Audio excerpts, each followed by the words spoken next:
Welcome to the Undisputed podcast. I'm your host, Jenny Taft. This podcast is the full show from today's episode of Undisputed from start to finish. They've got a busy slate, so skip Shannon. Let's get to it. Welcome to Undisputed. We are live from LA. I'm Jenny Taft here with Skip Bayless and Shannon Sharpe. Good morning, guys. Hi, Jenny. How are you? Good morning, Jenny. How are you today? So I would like to announce I'm throwing my hat in the ring for 2020, and I don't mean that. I mean, I want to be the next Cowboy coach. I believe I could do better than anybody out there. I believe I could handle Jerry Jones. I believe I could fix what ails my team next year. I'm zero chance. Serious. You and he? Yeah. Absolutely not. That would be stressful. Just like that. No way, Skip. I don't know. You know you. Best friend? You know you, Jerry? and you know Jerry. I do know Jerry. No. Somehow I feel like that would be a lot of I would arguing. fix Jerry. Okay, well, maybe he's I got a feeling that Jerry is not going to be like listen. Ernestine and is forgiving and let you have your way. We have a ton to get to today, apparently including that. Also, the NFL is reportedly inclined to believe the Patriots' explanation for recording the Bengals sideline. We'll go there. And then, should the Jets discipline Le'Veon Bell for bowling Saturday night until 1 a.m. and he had the flu? But first, we're going to start with Jerry Jones and what he said yesterday. Jerry said earlier this year that Jason Garrett would be coaching in the NFL next season. What Jerry didn't say is if that would be with the Cowboys or not. According to reports, Stephen Jones had recently talked to Urban Meyer about coaching the Cowboys. When asked about this, Jerry denied those reports, but was clear to not deny any interest in Urban when discussing the possibility of Lincoln Riley taking the Cowboys coaching job on the herd. Urban Meyer admitted that it was a job he'd take. Take a listen. That's the one. You know, that's the New York Yankees. That's the Dallas Cowboys. That's the one. Great city. You got Dak Prescott. You got Zeke Elliott. You got loaded team. You know, and I can't speak for him, obviously. I hate to even speculate because I don't know him. That's really not fair. But to me, that's the one job in professional football you kind of say, I got to go do that. Had you been called by the Cowboys? I have not. But if you would have been, you'd have spent a couple days with it.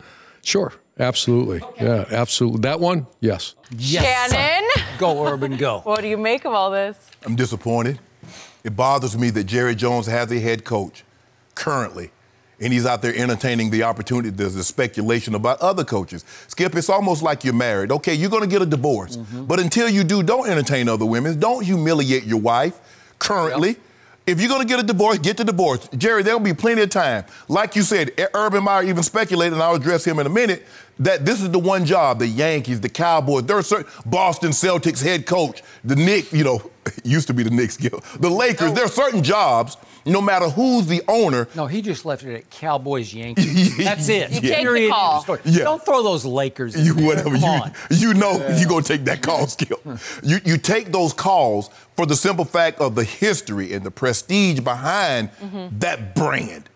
But for Jerry to do this, Skip, and he's constantly, he never did this to Jimmy. He never did this. He'll only do this, and I hope Urban understands this, is that if you become the Dallas Cowboys head coach, you must make sure every day before you go to work, you leave your ego at home because Jerry's going to walk on it. And if you're not careful, he'll catch you he'll say the wrong thing on the wrong day and catch you at just that right time. And you let him have it, and you're going to be out of a job, kind of like Jimmy Johnson did. He caught Jimmy on the right day at the wrong time, and Jimmy's like huffing and puffing.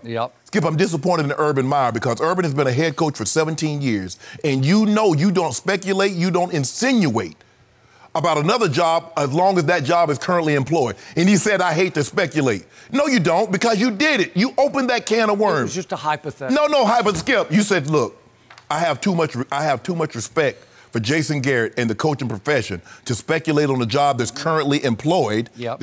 Someone has that job to say what I would or wouldn't do. There'll be a time and a place that we can address all this. But you don't say, now he starts the wheel rolling. He wouldn't want anybody to do him like that. It bothers me that the things that we wouldn't want done to us, we have no problem stepping on doing to someone else. But Jerry Jones, this is his problem. This is the problem that I've always had. And Troy Aikman said something very interesting. He said these problems will probably continue on as long as what, Skip? Jerry Jones is the owner. Now you know Troy Aikman is very thorough. He's very methodical. He just don't say anything off the cuff. That is a fact. For him to, and he doesn't, you think, Troy, he bleed Cowboys blue like those blue eyes. He is a Cowboy through and through, Skip Bayless. But he's very, very objective. He knows what's going on. Yep. And he said, look, maybe a coaching change would be in order, but you're not going to change much. You change one position. But it's the guy that's above that's causing all the problems. So I'm very disappointed. I'm disappointed in Jerry that he would do this to Jason Garrett. I'm disappointed in Urban Meyer that he would do this to Jason Garrett. Very interesting. So, before I launch into all of the above, I want to make it very clear that this topic is nothing but torture for me, because I want everybody to understand that this topic is just bathed in anguish and frustration, because I have now been relegated to rooting like crazy against you and the world for a team whose head coach I want fired because I wanted him fired years ago. So you want to talk about a conflict I have when I'm dealing with this, because I have nothing but respect for Urban Meyer as a football coach. And I do believe, and I'm going to get to that in just a second, I do believe he would be a very good, if not great fit. I don't know if great, because I still don't know how he would translate to pro football. But I do like the idea of Urban Meyer coaching my team next year. But this team, to your point, ain't over. They still, unbelievably, against all odds, have a chance to do what Jerry Jones talked about after the New England loss. They could turn this into the greatest story ever told. Good. They could do so by getting blown out by the Rams and then going to Philly and somehow eking out a win and eking out a final season-closing win over their arch-rival Redskins, and then they could launch. They could win a home playoff game. Today it would be against Seattle. Well, they beat Seattle a year ago in a home playoff game. Could they do it again? Sure they could. What did Urban just say? They got Zeke and they got Dak and they got, to quote Urban, a loaded football team. We all know that. It just hasn't fired yet, right? Loaded, but hasn't fired. I can't explain why. Maybe they'll fire against the Rams. But the point is, they haven't. And the point is, to your point, Jason Garrett is still the head coach of this team, even though I called for his job after his second full season with the Cowboys, 2012, when he went 8-8 for a second straight year, and I said he's not a head coach. He's too vanilla. He's too inspirational. He's too much of just an offensive coordinator. He's not a commanding officer. He's not a leader. He's not a motivator. Fire him, Jerry. You got to move forward. You swung and you missed with a young man that you love. A guy that you treated like a son. So now, after the New England game, I did it again. I came in here and said, I would fire him right now, because this team is teetering after the 13-9 loss in late November, just before Thanksgiving, ahead of the Buffalo game. The game at New England, I said, that's enough. You could see it teetering. You could see 3 wheels off, maybe the 4th is teetering and wobbling. So now you need to jumpstart. You need a complete reset for this team. You need a seismic shift. You need a whole new voice in the locker room. And you said, who? I said, I don't even care. Chris Richard, Rod Marinelli, whoever you want. The special teams coach. I don't care. Just get his voice out, because they're not listening to his voice. Yet here we go again. What did Jerry do that night?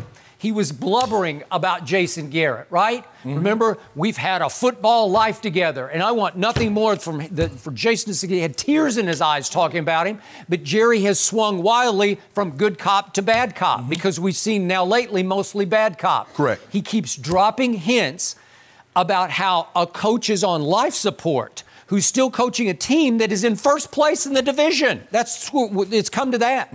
Jason Garrett has been turned by Jerry Jones into the lamest duck in the history of coaching. Yes. Right? Yes. And I don't even know what lame duck means. I've tried to research the origin of it.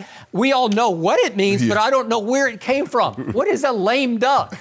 Is it a wounded duck? Is it an impaired duck? He can't swim. He can't fly. He can't fly. He can't walk. He can't do anything. All he can do is quack. He can just quack. But I don't even know where that started. But you know what it means, and I know lamest duck in the history of coaching is now Jason Garrett. So what did he say last week, Jerry Jones? We're all sitting on the edge of our seats trying to analyze this, psychoanalyze it. He said, Jason Garrett will be coaching in the NFL next year. Does that mean for somebody else, Jerry? And then yesterday, he was very careful to keep the door completely open for Urban Meyer, because he said, no, I have not talked to Urban, but that doesn't mean I won't talk to him in the future, right? Well, to your point, that's really a low blow for your sitting head coach, because he's still sitting, I think. Yes. Is he barely sitting, or maybe he's sitting on the floor? I don't know, right? Well, I guess Jerry said since he's on the hot seat, he don't mind He's on the hottest of seats. So, to me, I look at this and I say, why is the point spread, we're going to talk about this in a minute, but the point spread has plunged to, it started with Cowboys favored by 4.5, and now the Rams are favored by 1.5. The biggest reason for that, to me, is what we're talking about right now, because people look at Jason Garrett as he is done like the team is done, but he might be even doner than the team. You might be right. So what's Jerry, in his heart of hearts, what does he want to happen? Well, he's trying to start a fire, a new locker room fire, by putting Jason on a hotter and hotter seat, and it seems not to be working. Right. Because the team is just saying to you, like he's sort of challenging the team, well, play for him, save his job. And the team's basically shrugging and saying, we don't really Well, I'm sure Jerry's tried to motivate them too. Yeah, that's what I'm saying. It's not working. Even directly, forget the fact that he's always threatening to fire Jason Garrett, but he's trying to motivate them and says, well, I know what type of team, I put this team together, but they're not. His message isn't being well received either. It's not either. So it's not working, and that was another subtle shot to try to jumpstart that locker room, and it's not working. No. Okay, so it sounds to me like even Jerry is starting to lose faith in the concept of this is going to be the greatest story ever told, right? The turnaround story. So we even have Jane Slater of NFL Network. We've had her on the show here, and she reported last week that Stephen Jones has been in contact with Urban Meyer. Not that he had a face-to-face, but that they just communicated, okay? So we love Jane, respect Jane, so I'm going to say, oh, I'll take that to my bank. There's probably been some contact just to make sure, would this be a possibility? Right. Because they're getting, I'll use that operative word again, they're getting their ducks in a row in case this all falls. Well, they're getting their ducks in a row because the lame duck is about to be out of there. That is correct. So, Urban Meyer. Now I'm just going to do the hypothetical. He obviously works for us here at Fox. I believe he could be a great fit for the Dallas Cowboys because, remember, Jerry did win with Jimmy, who had never coached it down in the NFL, Jimmy Johnson, and then he turned it right into Barry Switzer, who obviously inherited a loaded football team. But I love Barry Switzer and respected him as one of the all-time greatest college football coaches. He had not coached it down in the NFL, and he figured it out on the fly. It took 2 years, but the second year won the Super Bowl. Can't take that away from Barry Switzer. So, again, in Jerry's heart of hearts, he might be thinking, maybe here's another one. Because if you look at Urban's college record, you want to talk about off the charts sensational. Because remember, he goes to Utah, had Alex Smith, but were they not sensational at Utah where he goes 17-6 in 2 years at Utah? 22-2 was the total. I'm doing Bowling Green first. Bowling Green was 17-6, and then 22-2 at Utah. That's pretty great, right? He wins 2 national championships at Florida, takes a year off and turns it right around into another national championship at Ohio State. Right. And the bowl record's 12-3 in the postseason. Is that just like... It's great. There's nothing you can knock about any of this. But Skip, at all those locales, what has he had? Control. There was no AD saying we looking to get another coach. There was no president. Skip, think about it. If the AD, every time he lost the game or he made a missed call and the AD second guess, or the president or the chancellor, whatever they're called at these institutions, were to second guess him. Urban Meyer's not used to that, Skip. Okay, the other thing he's not used to is you can't just say, hey, let that kid in California go get him. Right. Oh, and that one in Florida, we want him, right? With that quarterback down in Texas. Go get that quarterback in Texas. Well, the cap is going up. The cap is about to be between 194 and 200 million, Skip. So they got a little extra cheese. So he did compare Cowboys to Yankees. What's the differences? Wait a second. There's no salary cap in baseball. And yesterday, the Yankees, for Garrett Cole, paid $324 million. 9 for 9. Oh, wow. Those numbers just don't even add up to me. It went off the chart where we'd never even thought about that before. We thought Steven Strasburg the day before. That's a lot. No, it's not. It feels like it's about half as much as Garrett Cole, right?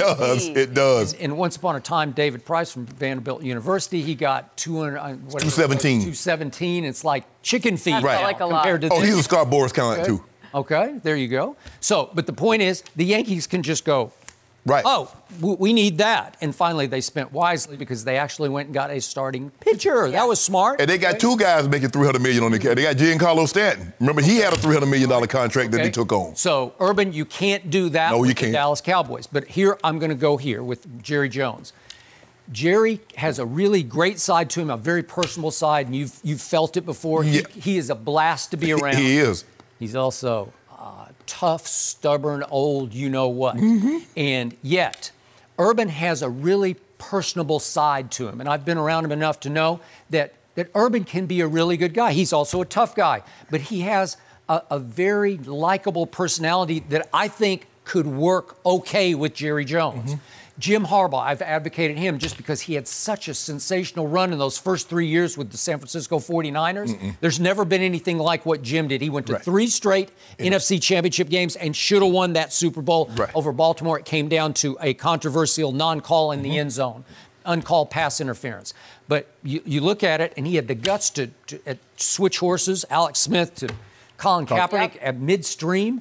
It was an all-time great first 3 years of coaching. Nobody's ever done that. So I say, well, why not give him another chance in pro football? I realize he's struggled at Michigan.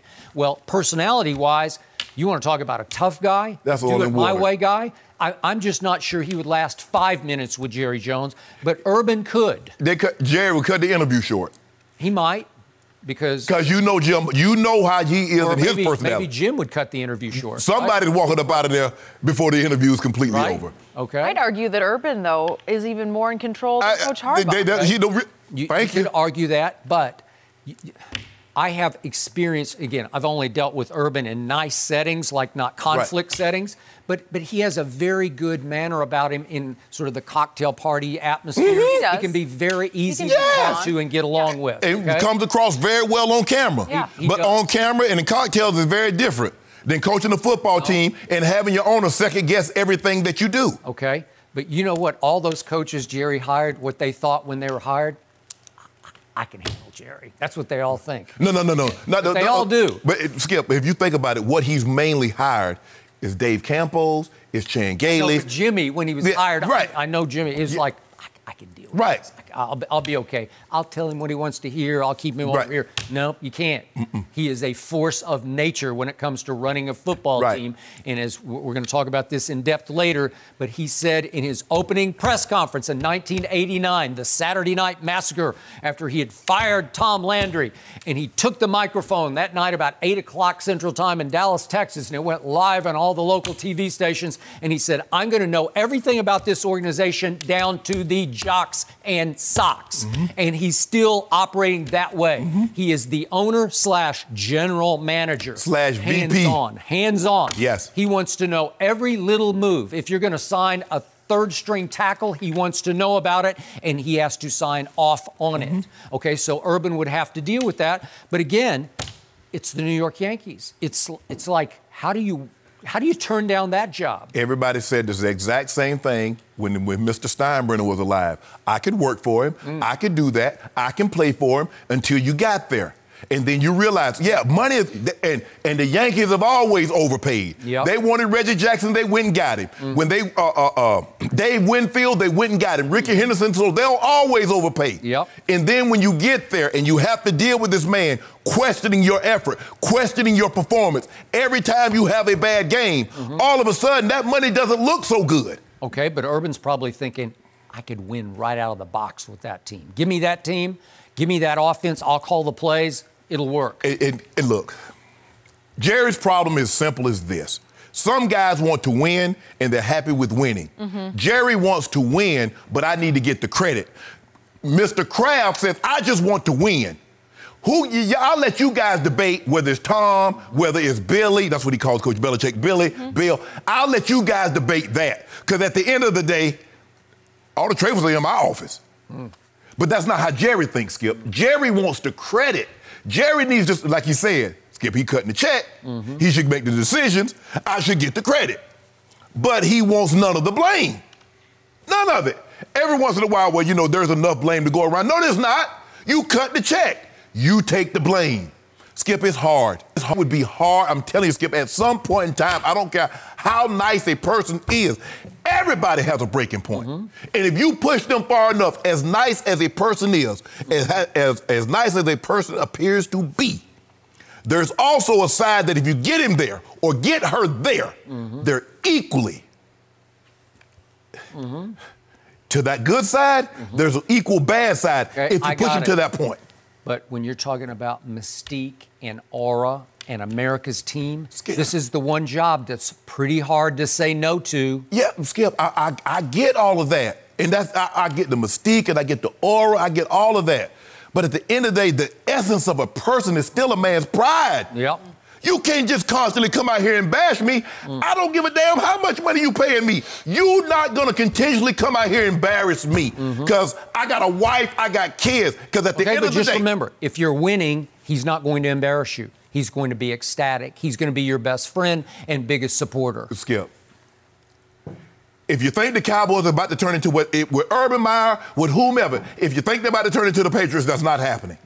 That's not happening. Well, they're not about to have 17, 10-win seasons. They're not about to go to every NFC championship game like the Patriots since 2010 has been in every AFC championship game. That's not about to happen. So Jerry Jones is going to have some rough times. Okay, and by the way, before we leave the Yankees behind, they have only won one World Series in the last 20 years. Yes. So it's not like they've been dominating either, right? Right. There's only one Patriots. Right. Right? Right. I mean, they've been a couple of times, but they caught the L. Yeah. Okay. You know, so last quick thought on one other college coach dear to my heart because I was born and raised a University of Oklahoma Sooner fan, Lincoln Riley, who's also on the radar, speculated to be a personal favorite of Jerry Jones.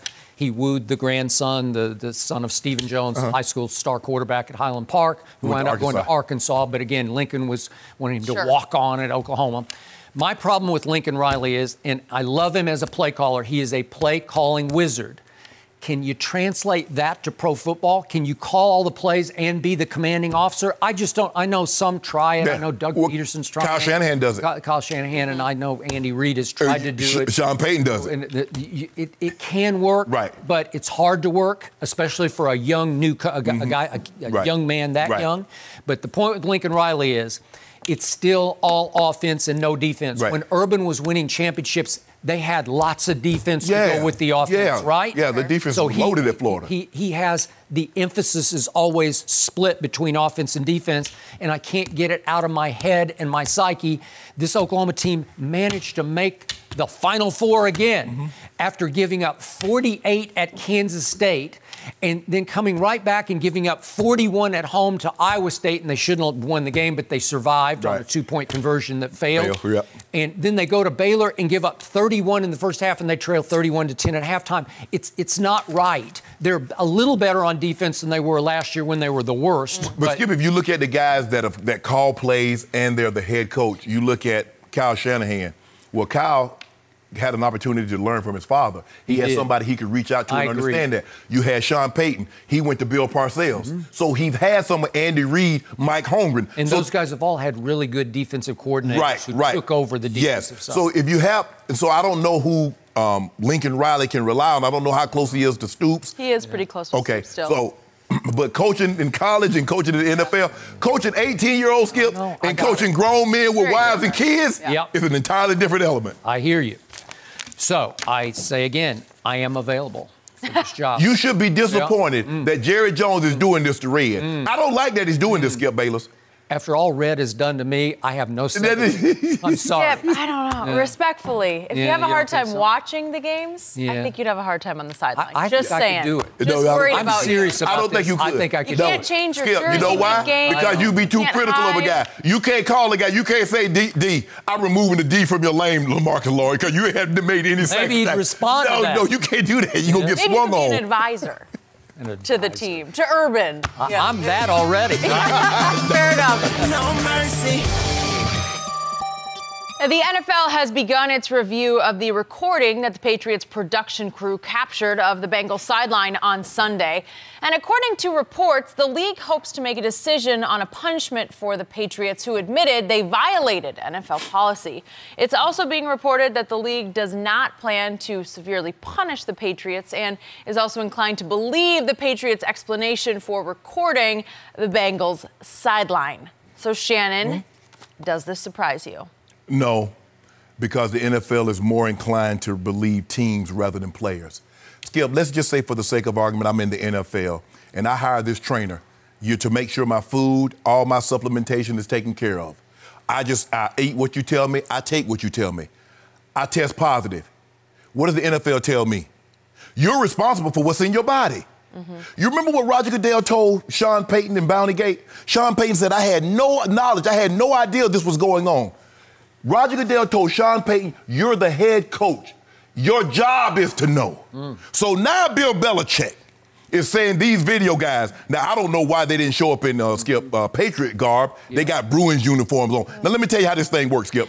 They hire catering services to do the Broncos cooking. Yeah. Guess what gear they show up in? Bronco hat, Bronco t-shirt. They don't show up in Avs gear. They don't show up in Nuggets gear. Yeah. They don't show up in Rockies gear. Yep. But you know, there seems to be these low-level guys that are very disposable. Now, we know Coach Belichick doesn't have a problem of disposing of people, do we, Skip? Because just 2 years ago, what did he want to do? A guy that's won 5 Super Bowls, he was ready to move on. So if a guy that wins 5 Super Bowls, you'll kick him to the curb, what will you do to 2, 3 low-level guys that are like, okay, you're replaced, we get 3 more guys? Who doesn't want to work for the Patriots? Do you know, Skip, you come out and you get an opportunity to work for a professional team? Huh? That's some kid's dreams. Now the Patriots get to say, well, those guys, they're just doing their own thing. But this is what the NFL's got to do. Now, they said this is about, and I don't know a whole lot, Jenny, about advanced scouting. But, Skip, if I got a secret sauce, am I trying to share it with you? You think the Patriots are trying to take you behind the scenes and show how and why they do all this winning? They just want you to believe that now. They want you to believe that they're going to give you an inside look of advanced scouting and what they do and how they do go about their business and why they win. This is one of the reasons why they win so much. They're willing to put that on tape and show it to the entire world. Skip, you believe that? I know you don't. My thing is, there are a lot of teams that can claim ignorance about taping. Unfortunately, Skip, the Patriots aren't one of those teams. Fair. You know what this represents. Now, Coach Belichick says he had no knowledge. All he does is see the finished product. Why are you looking at the finished product? Why you care? That's outside your purview. You say you have nothing to do with that. So why are you looking at something that you said doesn't have anything to do with football? So why would Coach Belichick ever look at that? Now, there's something I want the fans to see at home. Skip, there was a game against Buffalo. Coach Belichick is on the sideline because Tony Dungy tweeted, like, let's not overreact. You can gain nothing from taping the coaches on the sideline. Now, I hope we can show this to the people at home. Now, watch what Coach Belichick is doing. Coach Belichick, we got that? Cue that. You think that means something, Skip, or he's just doing that for you just exercising his fingers? A simple question. Do you believe what he's doing means something? A simple no, a simple yes. Well, sure it does. Oh, so why would you not do it? So you can't gain anything. So if I tape that, Jenny, I can't gain anything. He's doing nothing. You see what I'm saying? Well, you have to know what it means. You have to be able to decipher it. You can't. This is what you do. You see what he's doing, and you see the defense that they're playing. Okay. And they came back, guess what, Jenny? The next play, they got an interception. Well, maybe he was just casting a spell. Okay, yeah, but... He's doing his wizard spell. So I want to know what those little wizards was doing while he's casting that spell. Maybe it was a Jedi mind game. Yeah, I need to know where they're going. Skip, you covered this game for 40 years. From Tom Landry to Don Shula to Jimmy Johnson and some of the greats. You know Bill Walsh. Please. You know one thing. They will never do anything if they don't think it will help them win a ball game. They do everything they do because, Skip, because everybody has talent. Everybody has coaches and state, all this other things. Everything they do is to help them win football games. The guy that does everything, they say, well, Coach Belichick, and sometimes he'll just, Tom Brady getting ready to throw the ball and he'll pour water on top of it, or he'll freeze the ball. He's doing that to prepare them for something. So for him to say, oh, I have nothing about it, or you can't gain anything from taping, because it goes to show you, everybody, Skip, oh yes, you have the defense have head headphones in their microphones in their helmets, just like headsets in their helmet, just like the offense. But sometimes you see they hold up 5, which means nickel. They hold up 10, which means dime. They do things like that. That means something. Okay, but you can see it's going to be dime or nickel because the players trot onto the field, so it's not. So let them not shocking to the. So let them see it, right? But you're not supposed to be doing it. So I just want to know. Now they said the interview had ended. If the interview is ended, where the advanced scout and he's explaining what he's doing, why for another 8 minutes was that camera pointed at the Bengals sideline and their coaching staff? That's what the NFL needs to get to the bottom of. Okay, all right. So you are still suggesting this was blatant cheating by the Patriots? 1,000%. 1,000% cheating by the Patriots? Yes. Well, if that is true, you also strongly suggested yesterday Bill Belichick should lose his job. Absolutely. So you are still right there. He gone. Okay. Now, Coach Mr. Kraft can hire him back. But he got, at the bare minimum, get what Sean Payton got a year. He got to get the bare minimum of that, Skip. Wow. I am no fan, as you know, of Bill Belichick. And I've said for years on television, he clearly has some scoundrel in him. In a moment, I will go back through the incidents that I consider blatant cheating by Bill Belichick. But in this case, I'm sorry, I can't get nearly as worked up as you are just about this incident. If the NFL does want to go ahead and find the New England Patriots or Bill Belichick, just for the appearance of it, it's a bad look because the NFL world is poised to leap on, to jump to the conclusion of, you cheated again because of reputation. If you want to fine Bill Belichick for reputation, you should do that. If you want to fine him just because the great Don Shula once publicly referred to him as Bella Cheat, remember that? Bella Cheat. That's Don Shula who said that. And by the way, all those coaches I learned from, I don't believe, and I was around them for hours and hours, I don't believe any of those guys are capable of stooping to the cheating that Bill Belichick has stooped to. Right. Okay, so again, I'm fine with the fine, but I can't see this incident in question as anything but innocent. How? I'll tell you why. Because it is, you can say it's plausible deniability, but in this case, I just think that what they said it was is exactly what it was. They tape segments called Do Your Job to be posted on the team website, and they'll take obscure people in the organization. How do you do your job? Right. And they do a day in the life of. Right. So they decided, let's do an advanced scout. Right. And they got credentials. They went right through the Cleveland Browns because the game was in Cleveland, and so it's Cincinnati at Cleveland. Okay. And they're going to advanced scout Cincinnati, the next opponent, and whoever that advanced scout is, he's going to sit up in the press box. So they actually got a seat in the press box where the cameraman sat wearing a Boston Bruins jersey. Not Patriots, though. Yeah, just Bruins, but identified himself as something Boston, something New England. And he sat exactly at the vantage point that the advanced scout would have. So they interview him, and then they sort of look through his eyes down at the sideline, and they shoot 8 minutes of what you might call B-roll just to show this is his viewpoint of the sideline from way up in the press box. Now, so you couldn't get that in 30 seconds. You needed 8 minutes of it. You know how they are when they shoot these things? They just shoot and shoot until they get their 30 seconds. Somewhere in there is their good 30 seconds or maybe 2 minutes. I don't know how long these pieces run. Would they run? It could run for 15 minutes on the website. It's not like a TV piece. It's a webcam, or a web sort of piece. So the point is, to me, this isn't exactly undercover cheating. If you're going to cheat, and one thing I've never accused Belichick of, he's not stupid. I mean, this would be almost laughable Saturday Night Live skit kind of cheating. Skip, how brazen must you be? If a guy knows what you're doing, he asks you not to do it to him, and you still do it. Okay, so how that's brazen? Eric Mangini. Okay, but I'm saying that was Spygate. But you said he couldn't be. But you would say he won't be stupid enough to tape a guy who knows exactly what he's doing, would he? Okay, but to me, if you want to go undercover and get the best video of the hand signals, then you would go disguised as a fan, and you would buy at Cincinnati. You could probably buy any ticket you wanted, and you'd buy the closest seats you could with the best vantage point of the sideline, and then you'd use your little camera phone or whatever you could. The camera phones are so good today. You could videotape all the signals for the whole game. You wouldn't need 8 minutes. You could do it for 3.5 hours. We'll do that. Okay. But that's not what they did. Okay, but the other thing seems innocent to me because I think it's just part of a day-in-the-life piece of an advanced scout. And I'm not sure what you could get from 8 minutes of videotape off hand signals. Hold on, Skip. They stopped him. Okay. It wasn't like they stopped themselves. That's interesting. He stopped it like, what are you doing? He would have kept going. Okay. So if that's the case, so let me ask you a question. Why would he want to erase that? Because you remember, Skip, you're doing it for the series, the day in the life of. Why would you want to erase all that footage if it's innocent? I don't know. No, yeah, you do know. Hold on. Did he realize? No. Well, why did they erase it? No, Skip, hold on. Did. No. When they called him and the NFL personnel intervened, he said, can we just erase this and it all be forgotten? If you needed all that footage for the B-roll, why would you want to erase it? Well, because they said you're out of line. You know, you're violating a rule. It is a rule.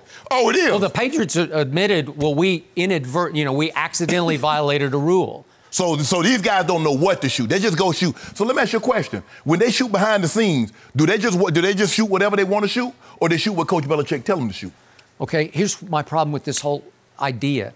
If you want to go watch, like the advanced scout can just sit and watch the hand signals, and he can just sort of jot down notes about them. He can do that. So what's the difference in that? How is that different? Because I could decipher that just as easily as I could if you gave me the That tape. was Coach Belichick's argument before. He's like, if we can do it from way up in the press box, why can't we do it from the sideline? Yep. Because the sign says no fishing on this side, but you can fish on that side. Okay, they said you can do it from up there. You can't do it from down here. Skip, do you actually believe Coach Belichick does not know every rule in the NFL? Sure. No, So he goes about he got confused or misunderstanding or misinterpretation of the rule. Now, the smartest man. Okay, I hate to be put in a position of defending Bill Belichick because I shouldn't be, but again, it's plausible to me that an independent film crew would have no idea what the rule was because they're usually doing Patriots stories within the confines of the organization, you know, the ball boy or the equipment manager or whatever. And so they wouldn't know that they were violating a rule when they went on the road to Cincinnati. And yet the rule is silly to me because... Let me ask you a question. You think this is the first time they've ever done that? You believe this is the first time? So Cincinnati is the only sideline that they filmed since they've been doing this? I don't know. Well, I don't know that. Don't you want to get to the bottom of it then? Okay, but wouldn't it make sense to you that if you're doing an advanced scout day in the life that you'd need to shoot B-roll of the sideline? No. No? No. Well, that's his vantage point. That's what he's watching. So you go through his eyes down to the sideline. So to me, if you want to talk about real cheating, twice Belichick was accused by the Rams and the Carolina Panthers of secretly videotaping a Saturday walkthrough ahead of the Super Bowl. Yes. That you can glean deep, dark information from. Trick plays or maybe the first 15 scripted plays. You might even know the first 15 plays they're running because they would walk them right through. Yeah. Am I right? Correct. And if you want blatant cheating to me, how about bugging the locker room in Foxborough at Gillette Stadium? Peyton sort of accused them of that. We have no meaningful conversations in the locker room. We go out in the hall. Any strategic conversation takes place out in the hall. Right. If you want real cheating, how about jamming the signals of the opposing team's headsets and communication equipment on the other sideline? That's just blatant cheating to me. But this is like the hand signals, it's like baseball. You have to keep changing your signals. That's just how the game works. So you should change your signals. But Skip, in order to become, look, the more you do something, the better you get at it. In the criminal justice, they teach you, a criminal might start with breaking into cars. And if he gets good at that, he'll go to homes. And if he gets good at that, he'll go to something better. Coach Skip, he's gotten good at this. Okay, I got it. Just a quick story from North Turner. I wrote this in my book after the Cowboys broke through and won the '92 season Super Bowl over Buffalo. And he said, we realized in the middle of the game against Buffalo, the Super Bowl out here at Pasadena at the Rose Bowl, that they had every one of our signals run or pass. They knew every play the whole game, whether we were going to throw it or run it. The final score is 52-13 Dallas. You know why? It just didn't matter. Because even if they knew, if Bruce Smith knew, I can tee off and rush the passer this time, he couldn't get there. The offensive line was too good. Okay, so sometimes it doesn't even help to have the signals, just for the record. Yeah, but Skip, see, back then, there was no free agency, and the talent level is a little closer now. You could argue. Because you look at Dallas and what they had then, Skip, when you talk about loaded, there's a stretch you'd have to go at probably to the 70 Steelers, the 70s Cowboys to find teams equally as talented on both sides of the ball as that first Super Bowl of the Cowboys. They were loaded. If this truly was an honest mistake, though, it feels like the Patriots should at least be aware that they are going to be viewed differently, given their history. It seems a little bit too... It's hard for me to say honest when I'm dealing with a dishonest organization. That's the problem. That's the problem that we have. Yeah. Because they made were credentialed, the Browns knew they were there, all that. But given the history with the Patriots, you have to be a bit more careful when you're walking around. And you're wearing Bruins gear, you're going to be noticed. So Bruins gear. Stands out a little bit. Working for the Patriots. But okay. Stands out a little bit. No mercy. We got to talk about this next one, guys. After the Jets ruled out Le'Veon Bell with the flu for their game against the Dolphins, Le'Veon was seen at a bowling alley past midnight on Saturday. The running back had missed several practices last week with the illness. Jets head coach Adam Gase said he wouldn't discipline his running back. And when asked about his bowling outing, Le'Veon had an interesting response. I don't, feel bad about what I did. I didn't break any rules or...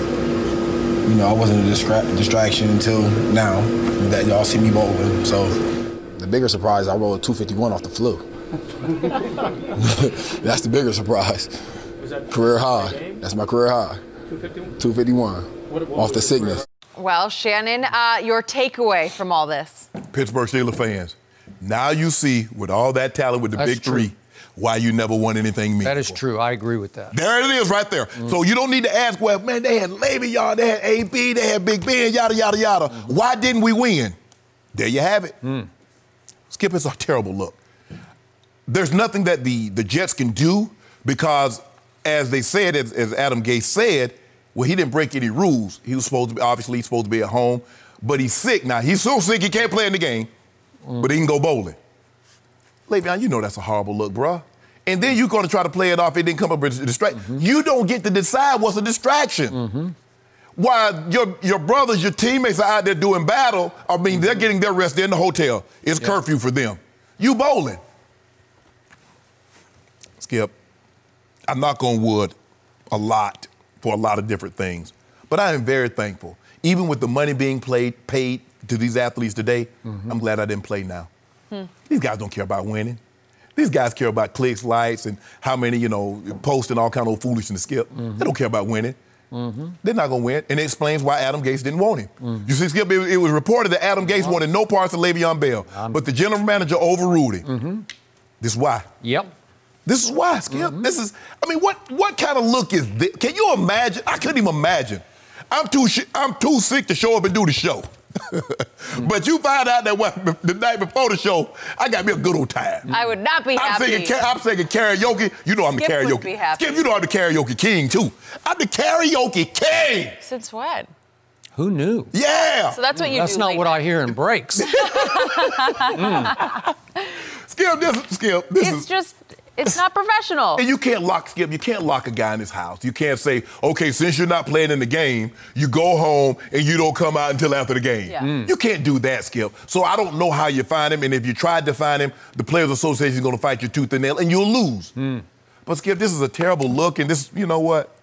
For me, if I'm Adam Gase or who's the general manager, I'm going to let somebody else deal with this next year. I'm done. Okay, I agree with your premise about this. And for the record, just personally, I have little to no use for Le'Veon Bell. We have beefed before publicly. He has dissed me in one of his diss tracks. Oh, yes. And speaking of karaoke, I think your karaoke would be better than his rapping. That's just me. Harsh. That was harsh. I have fired back, and he knows how I feel, and vice versa. I said from the start, the Jets way overpaid for him because they were clearly bidding only against themselves. Adam Gase was correct, and he remains overpaid and overrated. But now to this incident. Here I go again. Conflict, because honestly, I have zero problem with his going bowling. The reason being is that the Jets told him no. He said, I'm good to go. They said, you've lost too much weight. He said he lost 9 pounds through his flu last week. They said, you're still too contagious. We don't want you in the locker room on Sunday morning. maybe contaminating another teammate. Right. So he said, I'm good. I want to go. I'll be okay. No. Just go home. But he said they advised him, the doctors advised him, just keep moving to get your strength back. Okay, just stay on your feet. Don't go back to bed. So the Jets didn't want him to contaminate the locker room, but go contaminate everybody else that's not in the locker room. Okay, but that's a whole nother issue because he said he had a whole bunch of family in for the game, which was at home against the Dolphins. Okay. And they looked at each other, this is according to Le'Veon, and said, well, we got nothing else to do. Let's go bowling. Okay. And bowling's not, as you know, too strenuous. It's not too draining. And Le'Veon said he was coming back. You know how you feel once you get over something? You're starting to feel your oats again. You know, your food stays down. Right. And you're like, I can do this now. I'm starting to feel stronger. And he bowled his career-high 251, according to Le'Veon. But again, I can't fault him for it when it was the Jets who told him no. According to him, he said, I'm good to go. And they said, no, you're not. Okay? Well, let me tell you how old Shannon Sharpe did thing. I broke my collarbone. I was not required to go stay in the hotel night before the game. I could have stayed at home, did my thing. I have family coming in, had already booked travel skip for people to come in town. Now, you know, this is pre-9/11, so tickets are very expensive. So I go ahead and book these things in advance. Man, you ain't got to go to the game. You know, you don't have to be at the hotel. You know, we in town, family. Nah, I'm going to the hotel. Y'all want to do something? My girlfriend would take y'all out. Y'all want to go eat? Y'all want to go hang out? Okay, but remember, they told him you can't even come to the hotel, right? Skip. You're contaminated. You're quarantined. Let them go. You stay your butt at home because the look, how does that look? It looks bad, I agree with you. But he doesn't care. It wasn't his fault, it was their fault. No, Skip, it wasn't their fault he got sick. I mean, that's the right thing to do. Don't come contaminate the rest of the locker room. But he didn't have to go out. Skip, I can assure you, he could have, just like this family, they wanted to go out, he could have said, okay, look, I already got it set up. You guys go bowl. You guys have a good time. I'm going to stay here. I'm going to get home because this is going to look terrible. I mean, how you thought it was going to look? You show up with bright orange leather pants at a bowling alley and you stay there from 10 until 1. How do you think that's going to look? But you don't care. Maybe he wanted the Jets to look bad because he's saying, I'm actually good to go here. Good to go what? Have you seen Le'Veon play this year? Okay, well, that's a whole nother. Okay, then. So you're not good. So if at a healthy, you giving them that. What you think you can do 9 pounds lighter? How could Michael Jordan have had the classic flu game if the Bulls doctors had said, no, we can't even have you in the locker room tonight. You might infect somebody else. Well, if Le'Veon Bell if Le'Veon Bell had 1,600 yards at this point, he getting his butt out there. But Le'Veon Bell, he got like 500 more rush yards than I got. Is it possible, because he has been rumored to be on the trade block, that they're just really trying to keep him on mothballs so he doesn't get hurt so they can trade him? Yeah. Is it possible that it's still their fault that they sent him home? Is it possible he was just protesting by saying, okay, you're probably going to trade me anyway, I'm going bowling, right? Don't worry about it, though. It's a sorry situation. Yep, but hey, I'm moving on. I'm moving on. Look, hey, take these $14 million or whatever you got, somebody else going to have to deal with this because I'm not. I'm not dealing with it anymore. But it explains. I don't want to hear Steelers fans. I'm sorry, because there are a lot of questions floating around. Why can't they win the big game with all this talent? What he might find is when he goes on the trade block, he'll have no suitors except a couple of teams who will say, you know what? If you would renegotiate, we'll take you on a renegotiated contract, but we ain't paying you no $14 million to start over with us because you're not worth it. Oh, I don't know. When your reputation is, it's already taken some hits, it's not a great look for him. That is the truth. Either way, whether or not he went bowling or was told not to. No mercy. Did you know that as many as 7 out of 10 adults wished they played a musical instrument? Unfortunately, many never do because they think it's either too late for them to start or too expensive. Musician is an online music education platform rethinking the way people learn music. It's the fun, easy, and affordable way to learn guitar, piano, bass, or even singing. Just download the app to your desktop, tablet, or phone and start playing. Musician is perfect whether you're just starting out or have been playing for years. Enjoy thousands of popular songs and expertly crafted lessons and exercises across dozens of genres. Compared to private lessons, Musician is more affordable and lets you learn on your own schedule. You'll get bite-sized lessons, easy-to-follow instructions, and exercises tailored to your goals. Using Musician to learn an instrument like guitar or piano is much better than trying to teach yourself. So, if you've been wanting to learn an instrument or simply want some help getting back to playing, check out Musician. You can get an extended 14-day free trial of their Premium Plus package at musician.com/play. That's unlimited lessons and unlimited songs on as many instruments as you want for 2 whole weeks. Just go to musician.com/play to start your free trial today. That's YOUSICIAN.com/play. No mercy. After being more than a field goal favorite against the Rams, the Cowboys now find themselves as slight underdogs at home against LA on Sunday. The Cowboys are 6-7 and fighting to keep their playoff hopes alive against a Rams team who has won 3 of their last 4. So, Shannon, you shocked by this? Yes. This is a crazy movement. I've never seen anything like this. And Cowboys were favored by 4. And now the line is swung all the way to the Rams' favor by 1.5. That's almost a touchdown swing. Never seen anything like this before. Not without injury. Now, if Dak Prescott is injured. Fair. Even if we thought he might be injured, correct. See it? Yes. But Skip, that would be like later when the injury report had to come out on a Wednesday. So today we would have to know he'd be on the injury report. Okay. And so now we could, now and maybe Thursday, Friday, we'd like, there's no chance Dak's been downgraded to doubtful, downgraded to out.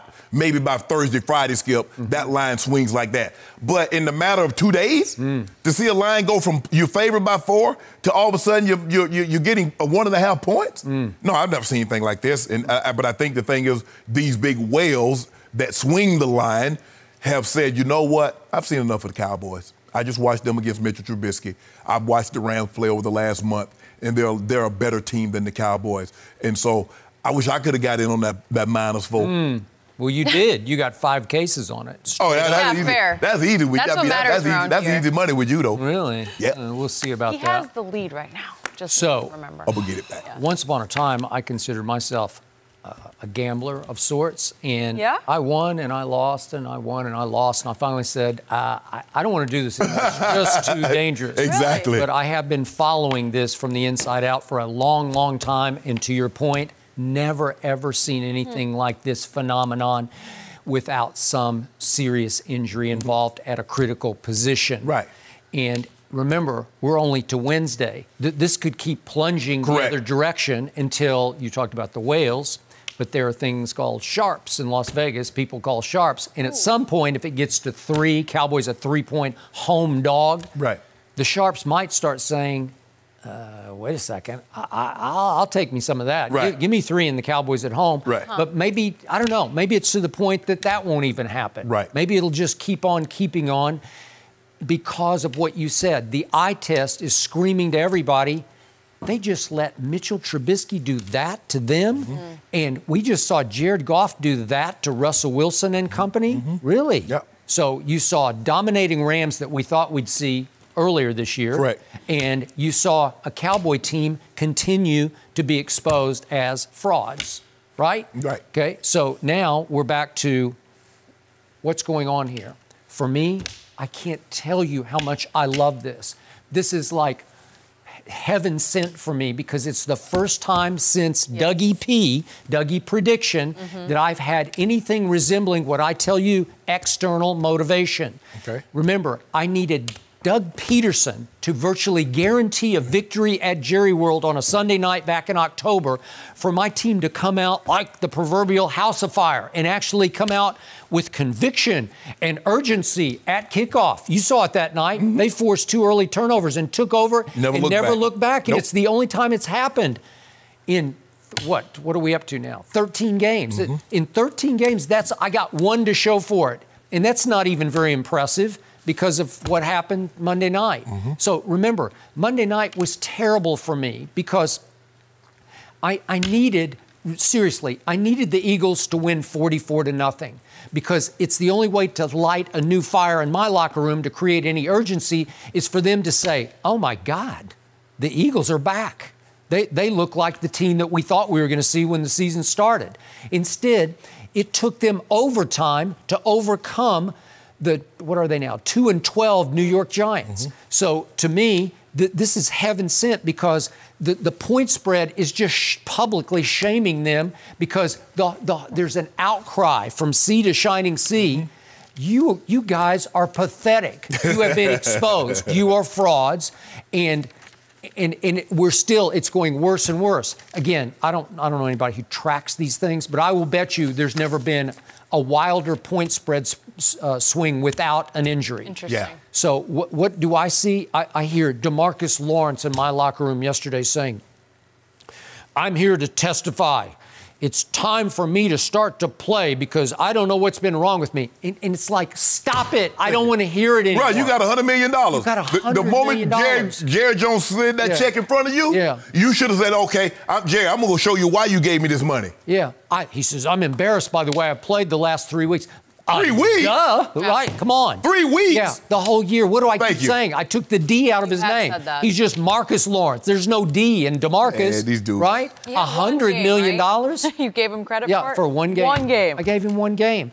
And Zeke, he's fallen into the same category. I promise you, he's not the same as he was last year. Was it because he was in a contract drive last year? Was it because DeMarcus Lawrence was in a contract drive? You do realize Zeke is 5th in the NFL in rushing. Okay, but he's been first his first 3 years. Oh, give a skip. You know, these other guys are pretty good, too. Okay, but come on. You're not seeing... Okay, I'll just take it then. I'm not seeing the same Zeke who would impose his will on defenses his first 3 years in this league. He's not playing in the attack mode he used to play in. Neither is DeMarcus. There were games last year, like against New Orleans at Jerry World, remember late in the year, the close game? DeMarcus Lawrence just took the game over. They couldn't block him. 2 Saints couldn't block DeMarcus Lawrence. Is it because he's playing for his money? Maybe. Was Zeke playing for his money? Are they now fat cat syndrome victims where they got paid and they're just like on cruise control? No. Maybe. Well, Zeke will probably end up top 3 in rushing. I mean, somewhere around 1,400 yards, and you'll be like... How many games in a row has he not had 100 yards? Like 5, 6. Yeah, okay, well, that's what I'm saying. And on first down, he's been pathetic, and they just keep feeding the beast on first down. But here's the thing, though, Skip. What happens? He get 100 yards and y'all still lose. Okay, but I'll take 100 yards. I'll take it. Just give me 100. Give me 150. Give me something where I can say, oh, there's that guy. Well, how about your quarterback give him something early in the ball game, meaningful? Okay, I'll give you that, too. Shouldn't he be playing for a contract? Well, he's been all year, and maybe it's starting to haunt him that he's playing for a contract. Maybe he's trying things he shouldn't be trying. Maybe he's playing desperate football. No, he ain't playing desperate. He's playing good football. He just needs to start playing better early. Okay. Skip, you do realize... We just saw 2 straight games in which he took the ball and went 80 yards. Boom, boom, boom, boom, boom, touchdown, 7-0. 7-0 in Chicago, 7-0 in Buffalo. What? Well, that's what I'm saying. I mean, okay, Skip, then what? Skip, you can't... Okay, the teacher asks you a question, you raise your hand and get it right. She calling you again, you get it wrong. You can't... Well, I mean, what have you done? So, he drove the ball down the field, but what did he do after that? Well... When the game was out of hand, he threw for 224 in the fourth quarter, which is 31-10. When the score was 31-10. Yeah. Well, it got close. No, it didn't get close. No. No. Yeah, it did. It came within an onside kick. They all come within an onside kick. No, it did not get close. Well, close. the point is, I told you, I'm upfront, honest, objective about this. This defense is starting to look just pathetic to me. It can't stop anybody. No. So what is defense in large part? It can just be effort, right? It can be desire. How many times have you seen an underdog defense rise up and you say, God, they're making plays all over the field because they just want this game worse than the favorite ones, right? Yeah. Okay. I've not seen that one time all year except maybe that flash early against Philadelphia when they were scared that Dougie P was going to come in and kick their butts. Get his prediction right. Yeah, and get it right and just shame them all the way back into their home locker room, right? Okay, so now at least I got something public that's not just me shaming them or you shaming them. The point spread is saying you guys are pathetic. But let that sink in for a second, Skip. You got guys making millions and millions, tens of millions of dollars, and you need external forces to get them to go do their job. It's because of this guy. No, it ain't because of that guy. Coach Clapp. Guess what he was doing, Skip? When DeMarcus Lawrence signed that $100 million contract, guess what Jason Garrett was doing? When Zeke signed for $90 million. That was it. When Jalen Smith, He was doing the exact same thing. External motivation, playing for money.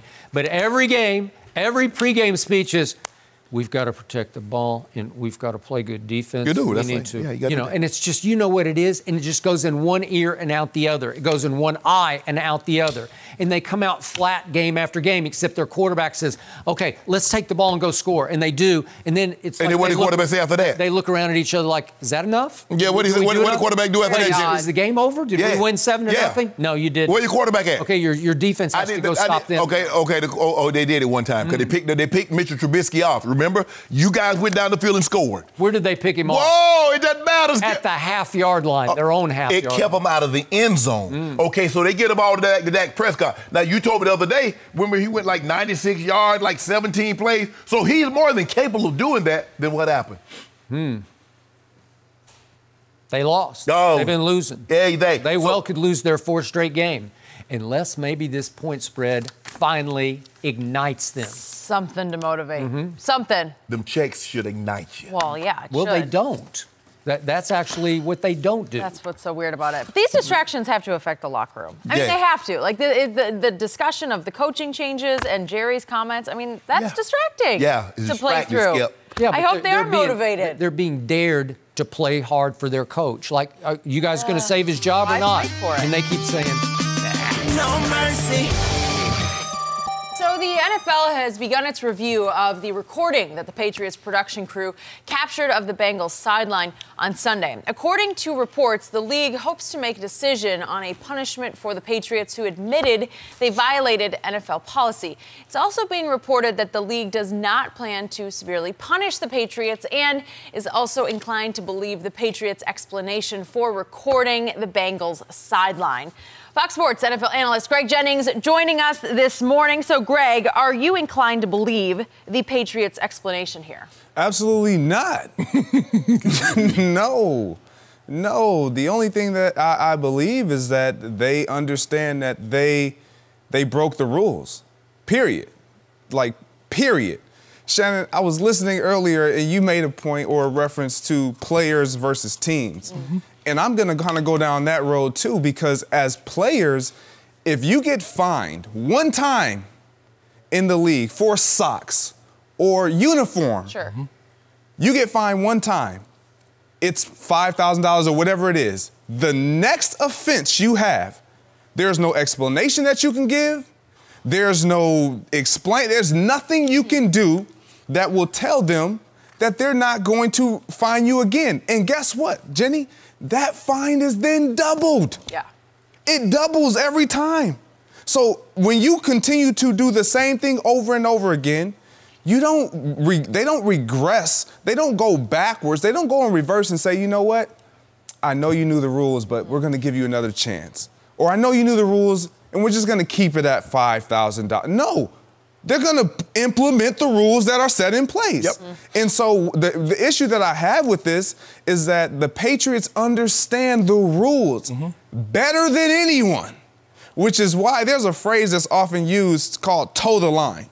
And what toe the line means, and I'll give this analogy in sport, you get as close to bending or breaking the rule or making the official or those who are implementing the rules, you get as close to that as possible. If you toe that line and if you step on that line and they don't see you and they miss it, that's on them. But it's your job to get as close to or to force the issue, to press the envelope. And that's what the New England Patriots do. Do I fault them? Absolutely not. Are they wrong? Yes, they are. Okay, so you believe that Bill Belichick masterminded this whole concept of sending a quote-unquote film crew to Cincinnati under the auspices of doing a piece for the website, a day in the life of an advanced scout. So Belichick masterminded this whole sort of scenario so that he could surreptitiously tape sideline signals by the Bengals during the game. Skip, when somebody doesn't want to be attached to something, they know the big picture, but it's like, but I don't want to know all the details. Don't tell me all the details. Because why? Because they don't want to be attached to or and criminalized by saying, you know what? You knew. Right. You knew. Now, he's going to be guilty by association because he's over it all.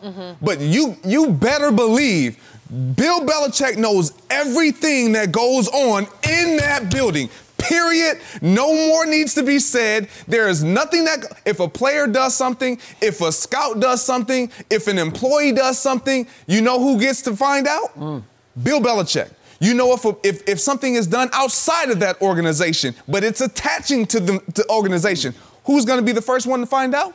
Bill Belichick. He's going to know everything that goes on outside and within those walls. Why? Because he is held in charge. Why wouldn't you run the scam on the Chiefs the week before? Because that game would be harder to win than the Bengals. Hold on. The Bengals are 1-12. Who said they haven't been running it? Well, have they sent the same crew every week to do an advanced scout piece for the website? But this is why it would make sense, because you would do this with the Bengals because you would think nobody's going to care. Because it's the Bengals. They were hiding in plain sight, dressed in New England paraphernalia. No. No, they said somebody else in the crew had on a Patriots T-shirt. So why, when they ask, oh, we craft productions, you work for the Patriots. You work for the Patriots. Don't tell anybody you craft productions. Yeah. You work for the New England. If you're doing it for Robert Kraft, you're doing it for the New England Patriots. So they're doing it for the New England Patriots. Now, remember in 2015, what did they say? What are you supposed to say, Skip? You've heard this before. Prisoners of War, you watch all these movies. What do you give them, Skip? You give them your name. You give them your rank. You give them your serial number. So what if you get caught? What are you supposed to tell them, Skip? We craft productions, and we're doing a production piece. Now, they just told them that's what they said. Okay, they're not full-time employees. They're independent production crew hired just to do this one piece for that website. So this is the only time they've used that independent company. I don't know that. Day in the Life, I think it's been a series, so I'd assume that they've shot the other versions of this series. They're using that same production company. The likelihood that I'm doing pieces and I'm going to get somebody else to do each individual piece is highly unlikely. I'm not saying it's impossible, but I'm saying it's highly unlikely. We're doing pieces each week, Jenny, and each week we hire a different film crew. Skip, what's the likelihood of that happening? I don't know. I mean, I really don't know. Nope, it's not very likely, because you're going to typically have one runner and you're going to send somebody that is in-house to go and meet that runner to capture that footage. My turn here. Go for it. Way more than you have. I have been down on Bill Belichick from the first day, September 6th of 2016, we started doing this show. And if you follow my history back to the other network, I have little to no respect for Bill Belichick as an all-time great coach because he's disqualified. He has cheated. He's been caught red-hand cheating. He's been accused of taping the walkthroughs on Saturday before the first two Super Bowls that he won by executives from those two teams, the Rams and the Carolina Panthers. So now you're out to me because Bill Walsh wouldn't stoop to do that. Tom Landry wouldn't stoop to do that. Keep going. Vince Lombardi, Don Shula, they wouldn't stoop to do all the things he's been accused of, all the way down to Peyton Manning saying we never had a meaningful conversation, a strategic conversation in the locker room because we thought it was bugged. Okay, nobody would stoop to that except Bill, as Don Shula once called him, Bill Belichick. So I'm much stronger than you are in the big picture. Right. But this is the little picture, and this seems innocent, and I get that the league is shrugging and saying, this is innocent to us because it would make sense to me. You would send the film crew to Cincinnati to interview the advanced scout, scouting the Bengals, and you would shoot B-roll footage from his seat in the press box. 8 minutes. Row two. You wouldn't shoot 30 seconds. You'd shoot 8 minutes to make sure you got the best 30 seconds. But that's how you do pieces. Yeah, you've been there. I have, but what I'm trying to understand, why when he was caught in the NFL security, why did he say, can I just release this and it all be forgotten? I don't know. You need it. What's funny is you are quick to pounce on them because you are so suspicious of them because they deserve your suspicion. They earned it a long time ago. Well, Skip, it's hard that if I know you're a thief and the bank robbed and the bank has been robbed and you in the bank, it's just hard for me to believe that you didn't have something to do with it. Now, I could be wrong, but it's just hard. But this is the one that seems innocent to me. I don't know how else you would do that piece except to send the film crew to sit in his seat and shoot down the way he's sitting up there taking notes of the signals himself. Orlando Scandrick was here yesterday and told me he couldn't remember a defensive meeting he was in as a player that they weren't telling him what the signals were. Look for this, look for that, because they're all trying to steal signs from each other. Yes. That's how it works. But you can steal signs in baseball. But what has it got the Houston Astros in trouble? But it was how they were stealing. Exactly, Skip. Okay, they were doing it electronically, right? Okay, so that was, okay. With the camera. All right. If camera, Greg, you know, it's a piece of technology. You know, I haven't really taken a camera outside of with my cell phone. I hadn't had a Polaroid, you know, look black and white, you know, disposable camera. I hadn't taken one of them, so I think we're a little more advanced, Skip. But the thing is that here's what's for a hard time, and everybody's like, Coach, and you hear everybody when they talk about Coach Belichick, from Chris Collinsworth to Troy Aikman, everybody, he knows everything in this organization from top to bottom. Mm-hmm. Now he knows nothing. Damn, he forgot quick. Okay, if you tried this under the auspices of we're an independent film crew and you did that, you commissioned that, this is like a Saturday Night Live skit. It's so stupid and silly that you're trying to hide in plain sight as we're wearing our New England paraphernalia, but we're actually secretly videotaping your sideline. Skip, think about it's silliness. Skip, there's a playbook. If you were to get caught, this is what you say. What did they say? If I really want the Bengals signals, I send a scout disguised as a fan because I can buy a ticket up close and personal, right up there where I can cell phone tape the whole 3.5 hours of signals to take back to break down. But you're going to probably give I can do it. I can do it. Why would I shoot it from the press box? It's silliness. It's the angle. It's laughable. It's the same reason why the angle is terrible. The angle is terrible. Let me ask you a question. Why do they shoot all 22s from exactly? Up top? So they can see everything. Okay, but that's watching 22 men. If you want to get close to signals, I'll get you a seat down on row 10 or row 8. No, Skip, because you can't just get the signal. You have to see what happens behind the signal.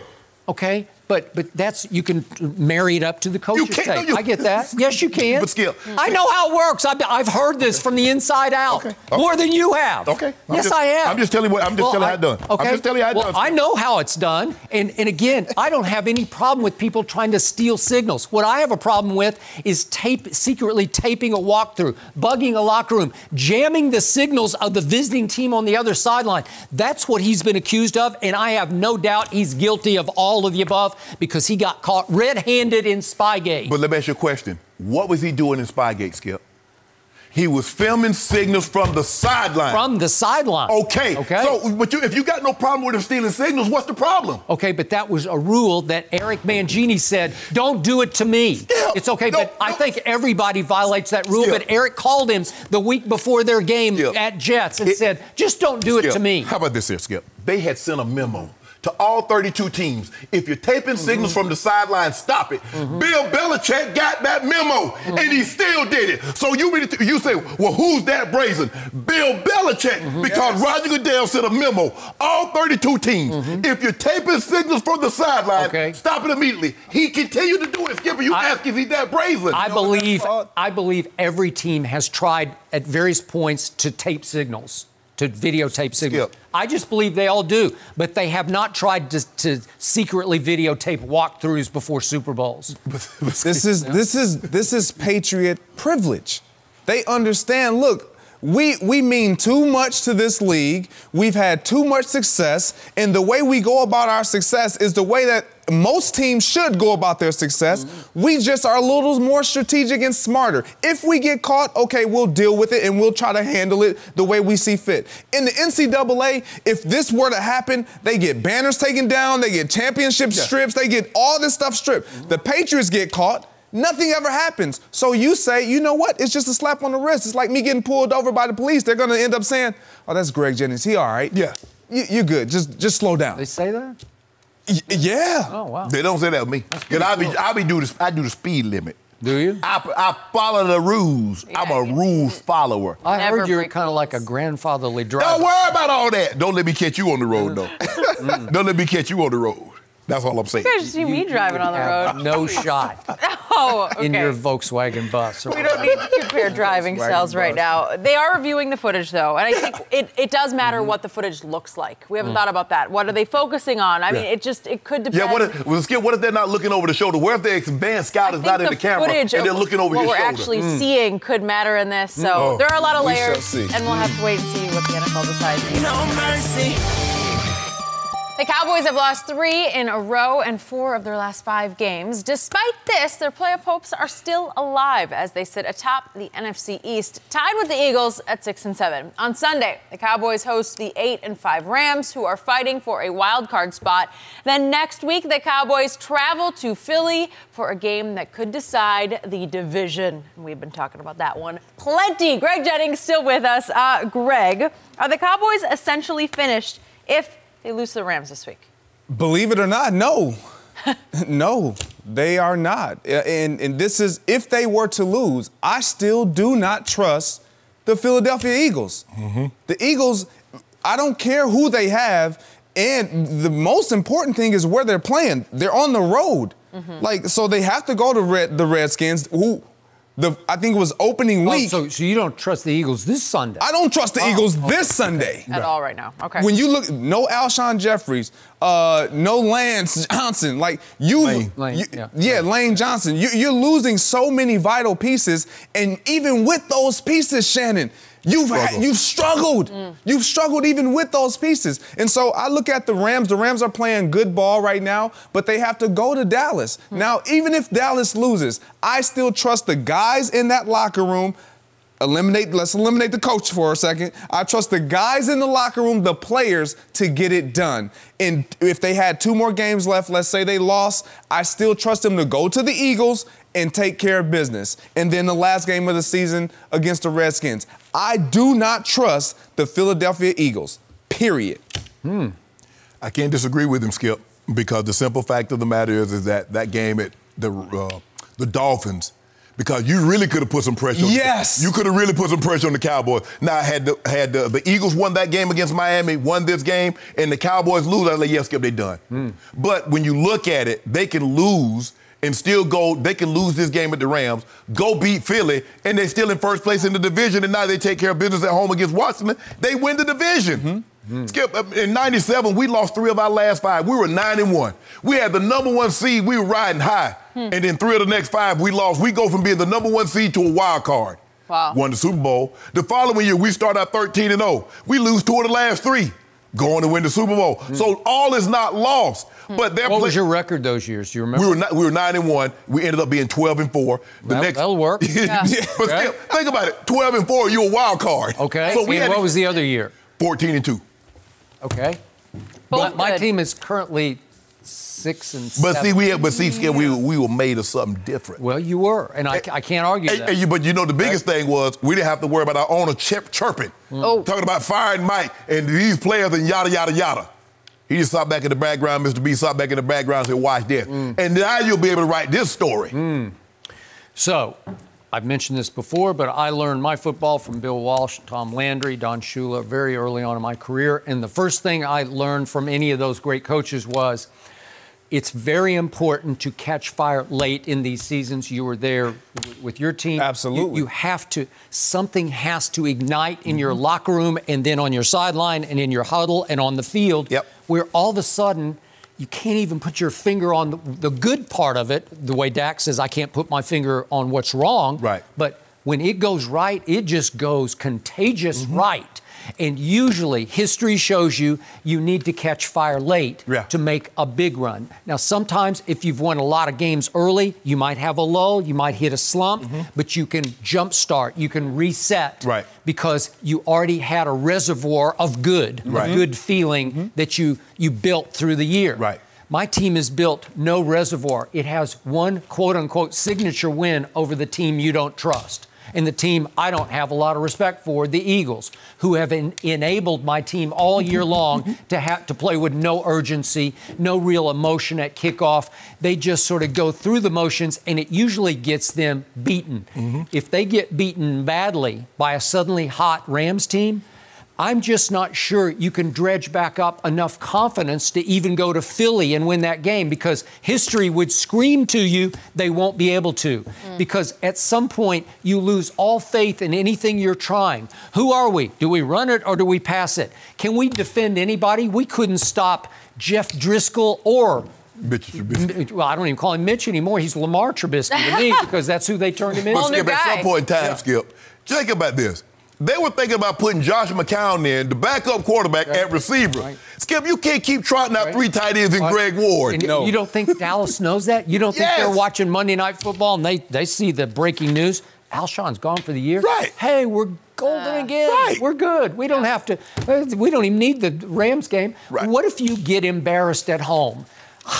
I don't know. Can you dredge any confidence back up to go to Philadelphia? I've never encountered anything like this before. Because what you said, and it might be true, they might not feel they can beat anybody, but they can feel they can beat hell out of the Eagles. Okay, maybe. And I thought that from the start. So it doesn't matter. Okay, but here's, you want my worst case scenario? Is that they do. Let's say they get blown out by the Rams.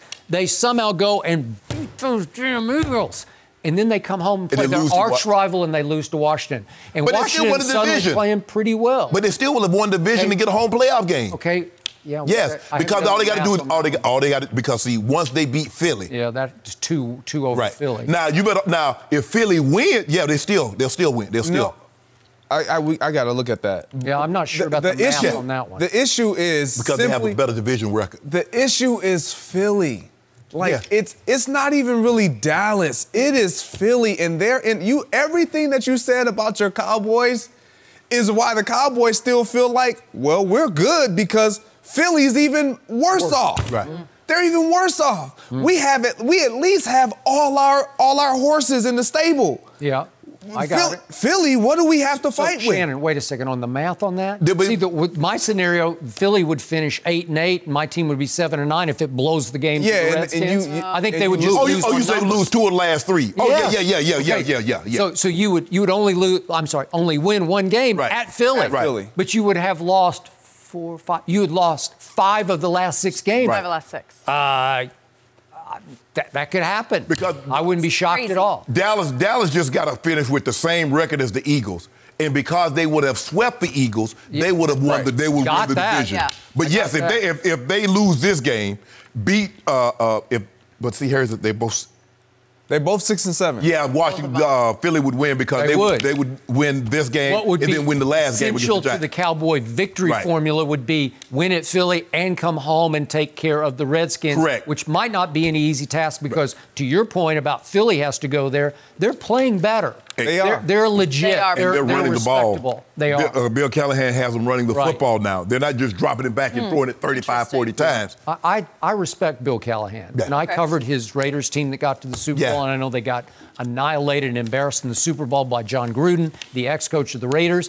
But he's a good football coach, and I think they really play hard for him. He's an offensive line coach by trade, but he's a pretty good CEO of a team, too. Interesting. So is it you don't think the Dallas Cowboys really plays hard for Jason Garrett? They do not play hard for Jason Garrett, and they needed Philly to force them to play hard, and Philly still can't force them to play hard because there's no more Alshon. And I don't know if Aguilar's going to come back. You say, who cares? Come back and do what? Drop passes? And that's my point. Like, even with their guys healthy, if Alshon was healthy, I'm with you on that. If Nelson Aguilar was healthy, if they had outside of Deshaun Jackson, if they had all those guys, I still don't think that they would beat the Dallas Cowboys. I told him earlier, I needed Philly to win 44-0 over the Giants on Monday Night Football so that my guys would watch it and say, we better get real. What you really needed was them to beat Miami. Okay, I needed that. And that would have forced them against Chicago, and that would have forced them against last week. But since they lost that game, some urgency. We're good. Yeah, we're good. And they've been saying we're good for like 10 straight weeks. Because they lost 2 games, the Eagles lost 1, and we're still tied. We still get to come to you guys and put you out the playoffs. That's how Dallas is thinking. That is true. Because anytime you can control your own destiny, you feel like you're in the driver's seat. Yeah.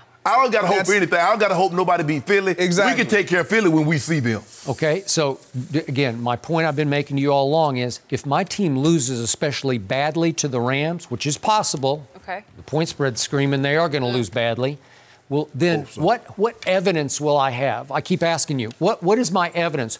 What do I see with my eyes that would convince me to have faith in them to go to Philly? Well, the only faith I have is Philly. Exactly. Watching Philly. Okay. They got to put somebody out there, Skip. They're running out of people. They could finna start pulling guys up the street to come catch the ball from Carson Wentz. It's not a good sign.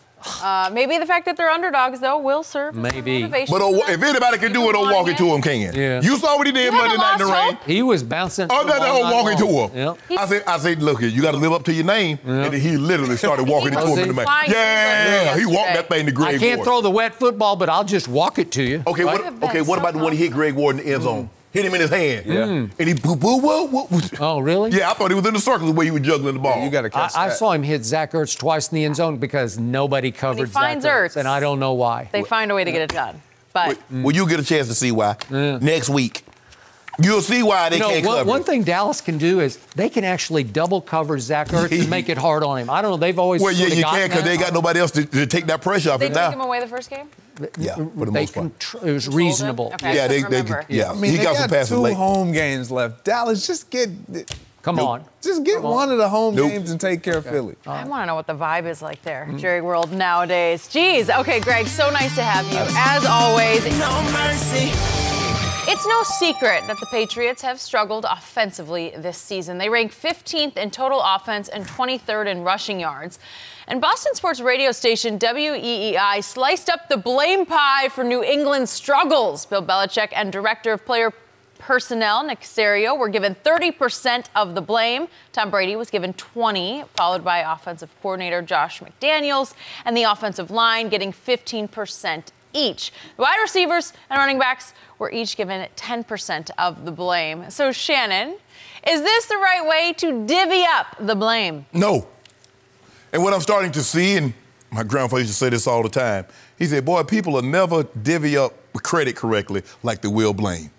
Now, I've never heard anybody, when it comes to winning these Super Bowls, mention anything about the offensive line. I've never heard him mention the running backs. I've never heard him mention wide receivers. Everybody's told me that Tom Brady can make everybody, any receiver, can go play with Tom Brady and do big things. Here's your chance, Tom. Now we want to get blame. Blame. Now, how much, in these 6 Super Bowls, how much credit do you think, I just want to know, and I want you to turn it back to me. In those 6 Super Bowls, do you think WEEI gave Tom Brady 20% of the credit? Is it my turn? Or I just asked you, Skip, I said. Are you asking the wall or me? Skip, I don't know. I can answer. You're looking at the wall, and I don't know if I'm supposed to answer. If I answer, you might say, oh, I thought it was my turn. I think I know where you're going. No, hold on. If WEEI, if I were to ask them, do you win these 6 Super Bowls, are you giving Tom Brady only 20% of the credit? Yes or no? I'm asking you. Is WEEI going to give Tom Brady 20% of the credit? I can't speak for WEEI. I don't know, but I assume it would be much higher than 20%. Why? So why you want to give him much more of the credit, but so few of the blame? I'm confused here, Skip Bayless, but it's not your turn yet, so I'll let you. What am I doing over here? Because I should just take the rest of this topic off. No. I'll see you in a little bit. No. The way I look at it, Skip, if he gets lion's share of the credit, shouldn't he get lion's share of the blame? Now, this defense, while I don't think it's historic, they're still #1 in scoring by a long shot. But Tom Brady offense is 30th in scoring since that 8-0 start. 30th. So the last 5 games, they're 30th. That's pedestrian, Skip Bayless. My turn? It's easy to say, well, I just want to know, Skip, because, see, what you told me is that Chris Hogan wasn't that good. You told me that Amendola wasn't that good. No, I didn't. I love Danny Amendola. You told me you didn't want Chris. You told me Chris Hogan, get him out of here.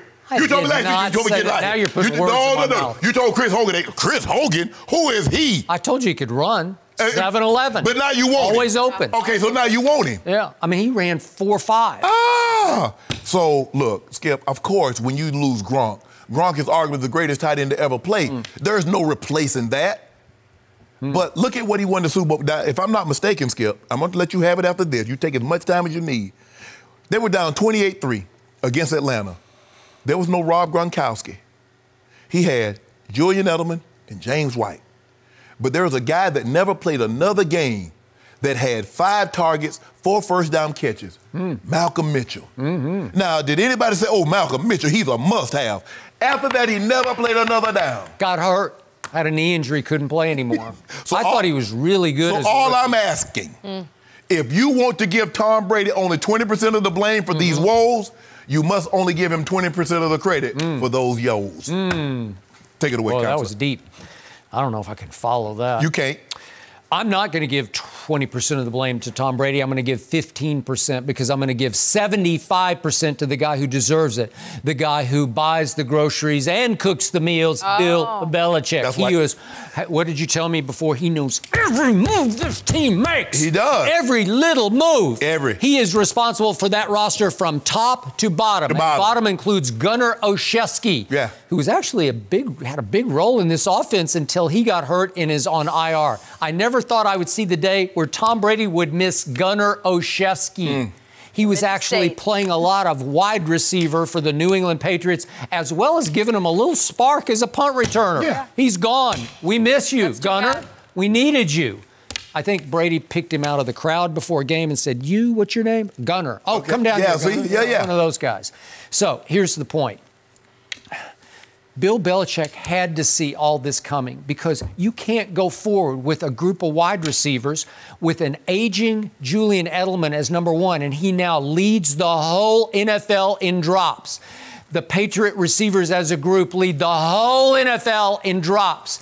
And you cannot, if you're Bill Belichick, the greatest coach ever, you cannot replace Rob Gronkowski with timeout. Matt Lacoste? You're not replacing Rob. You're not replacing Gronk. Well, give me somebody. Benjamin Watson he's just about to turn 39 years of age, and he was a late addition because it was going to be Matt Lacoste, cut twice by the Giants, once by the Jets, and once by the Broncos, and Ryan Izzo. Matt Lacoste, and now he's hurt and he's gone. Really? So this is it? This what? The Patriots receivers in catches as a group are 31st in the NFL, and in touchdown catches are dead last in the NFL. Guess what? The running game that was so strong through the playoffs, it led the whole playoffs in rushing. It is now 23rd in the league in regular season rushing. Why is that? Because all of a sudden, the offensive line that used to be made into miracles by Dante Scarnecchia is a bunch of replaceable parts, not spare parts, all of them replaceable, including Isaiah Wynn, the left tackle, who was just a disaster against the Chiefs the other day, and he's the only first-round pick in that group. I find it so ironic that you said an aging Julian Edelman, but you have yet to say anything about an aging Tom Brady. And therein lies the problem. Because I thought it was my turn. Oh, my bad. Okay. I I didn't do that to you, but I don't know. Okay. Okay. Yeah, I don't know. So, again, here's Tom Brady thrown into an offense in which you can't pass protect, you can't run it, and your receivers as a group right here, right now, to me, rank dead last in the league. How would Patrick Mahomes fare in that offense? He would be a disaster. He would be trying throws that would be intercepted left and right. And he just throw it away like Tom Brady does. Well, lead the league in throwaways. Because he has to. There are two kinds of throwaways. There are desperation throwaways where you got to throw it away or take the sack, or there are Aaron Rodgers memorial throwaways in which you look and say, I don't love this. I don't want to risk an interception. I'll just throw it over there. Thank you. Two kinds. No, Skip. Two breeds. Let me ask you a question. Yep. If I go rob a bank and I just want the money for myself, or I go rob a bank because I got a loved one that has a medical emergency, which one am I going to go to jail for, Jenny? Both of them. So throwing the ball away is throwing the ball away. And I'm not going to let you get off the hook with it, Skip Bayless. You say Aaron Rodgers threw the ball away, Tom Brady is throwing the ball away. Call it what it is. Aaron Rodgers' protection is 10 times better than Tom Brady's. Now, as you pointed out the other day, it got so bad that Steve Spagnuolo said they can't block anybody. Let's blitz Tom Brady every time because no receiver can separate, so we can just go play press. Let's just go press all of them because they can't separate. Everybody's doing that. Tom Brady's on his heels the whole time, having to throw it away to save sacks. Skip. Really? But see, Skip, that's what I've been telling you all along. See, you look at Julian Edelman, but because he's not Julio or one of these top-flight receivers, you say he's nothing. You look at a Chris Hogan. You look at these guys. I say, Skip, and I've been trying to tell people, I say, those guys are better than you think. Now you get an opportunity to see. I don't know how many times I sat in this seat and back to the old show. saying Danny Amendola is one of the great clutch receivers we've ever seen because he caught some balls from Brady. Some of them weren't great throws, but he would go snatch it on 4th and 10. There was one game at the Giants, I remember, where it was 4th and 12, and Danny Amendola just went and snatched it out of the air because he had clutch hands and he had a wavelength with Tom Brady that Brady doesn't have with Jacoby Myers. Mohamed Sanu, acquired by Bill Belichick at the trade deadline, looks like a bust to me. He can't separate. N'Keal Harry, picked by Bill Belichick in the first round.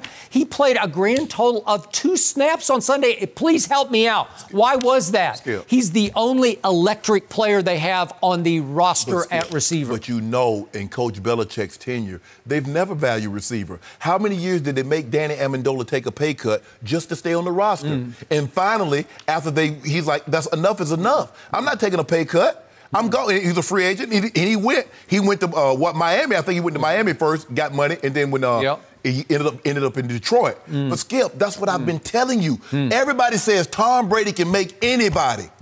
Well, if he can make anybody, make those guys. Well, he's struggling to do that now because he's hitting rock bottom. But Skip, and by the way, you spent this whole show telling me just how much quote-unquote criminal genius that Bill Belichick has. He can be a criminal genius. Well, why wouldn't he now be sabotaging this roster because he wants to get the 42-year-old out of there? Does this not smell of sabotage to you? Boy, it does to me. Smell like a guy getting old on the job. Really? It smells like a guy that Bill Belichick is saying, I'm going to make it where nobody could survive. You know, there are a lot of jobs that after you reach the age of 65, you got to go. Whether you're in great physical condition or not. Really? Yeah, some jobs you got to go. Maybe somebody's pride is on the line across the table. Ain't no pride. Somebody's been saying he's got to go for 3 straight years. It ain't my pride on the line. You see your guy sulking on the sideline? You see your guy, we got to do our jobs. We got to get open quicker. He might be going home to his wife saying, crying. That coach is trying to crying. Do me in. He's crying. Just maybe I might have to go somewhere else and stick it to him next year. We'll do that. Yeah. You ain't going to stick it to nothing. It's over. Okay. Yeah, just let him go to the Chargers next year and see what happens. I think that could happen. Oh, yeah, you're going to do that very well. What do you do with a Keenan Allen? The dynamic between Belichick and Brady will forever be the most fascinating relationship around here. No mercy. Jerry Jones bought the Cowboys in 1989, and even since then, he has also been the general manager. Yesterday, when asked about his role with the team, Jerry said it only made sense for him to be the GM since he has final say on all decisions. Take a listen. When you can cut out the person between the decision maker and the people doing the recommending, then you can make quicker, more succinct, and more responsive decisions. Nobody ever has had the final say but me. Now, you know, I really don't like to say that, but that's a fact. And so when we don't do good, we all know who the ultimate total responsibility. And pro football, the guy that ultimately has the responsibility for paying the bills makes the decision. Shannon, do you like that Jerry said this? Yeah, like you said, but he's not saying anything everybody didn't already know. You see, Skip, the thing is, Jerry says, I don't like saying this. Yes, you do. That's why your card has owner, general manager, VP, Gerald Jones, a.k.a. Jerry. You like telling people that. Skip, Jerry is very unique, but he's not unlike most wealthy people. He who has the most money is the smartest. See, Jerry equates everything to money. I pay the bills, I'm smarter than you. I pay the bills, I make the decision. I got no problem with that. So what does that mean, Skip? They losing Jerry. Why you keep stepping on a red? Jason Garrett. See, that's not what you're doing. See, when things go well, you see, I'm the decision maker now. I make all the decisions, I cut the check. But when things go bad, Jason Garrett, oh yeah, I'm not saying I talk to Urban, but don't get me wrong here now. That doesn't mean I'm not going to. You're right, exactly. So Jerry wants it both ways. But Troy Aikman laid it out so elaborately. He says, things are not going to change. Jerry's been doing it this way. Jerry's set in his ways. He's steadfast. He's stubborn. So the likelihood of him bringing somebody in there that could help him along the way is not very good. And until that changes, I don't see much in the Cowboys changing. I don't either. I don't either. I know it hurts me because I like Jerry. I looked at my 8 ornaments that I got. 8 straight years I got ornaments until I started working with you. you. You still put him on the tree? Yeah, I got him up there now. Then the real you came. That ain't no real me. Ain't no real me. This was the real me. And then you caused me to deny I haven't gotten an ornament in 3 years. Good. Love it. Small consolation. I want to see these for my ornaments. 6-7 record this year. You got to give Jerry this. He just said publicly, hey, when we don't do good, the responsibility falls right back here. He just said, blame me for everything. I'm in total control here. The buck stops here. I make the final decision on every little thing. So again, he just said, heap all the blame on me. But you That's don't what do he that. said. But no. But that's not what you do. You dump on Red. You dump on Jason Garrett. Everybody dumps on Jason Garrett. That's what Jerry's saying. But that's not what he says when he's talking.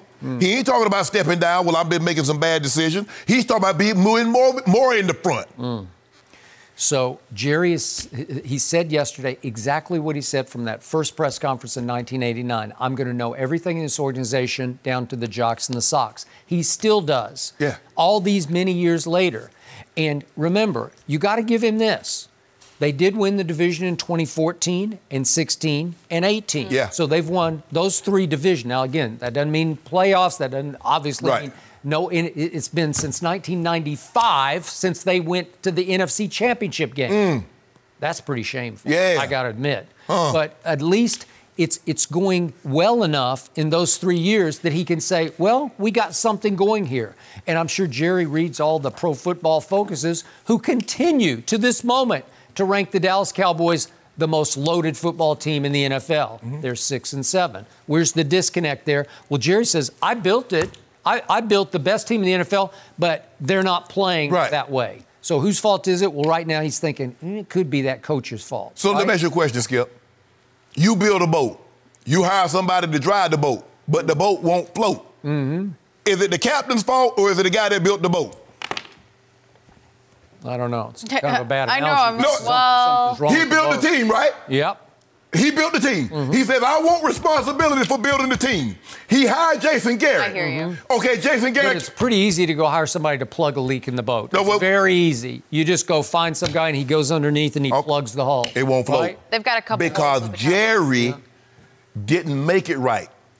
His architectural skills are not up the to what they design. need to be. Oh. Yeah, he needed to take some. So he built a great boat that won't float. Yeah, that's what Just it like that happened. yacht. Yeah. Wow, that's hard to do, actually. The Titanic was a great blow. What happened? It hit an iceberg. Yeah. It disintegrated. Okay. Well, it was still a great boat. But it hit an iceberg. Yeah, okay. You know, that's a problem, right? For any boat. Well, he should have built a cutter. Okay. Well, you could argue that. But the point is, he has elevated Will McClay, who hasn't done just pretty well in the draft. He's done great. Unbelievable. In the draft, right? Yeah. They are a loaded football team because he keeps. But that ain't Will McClay.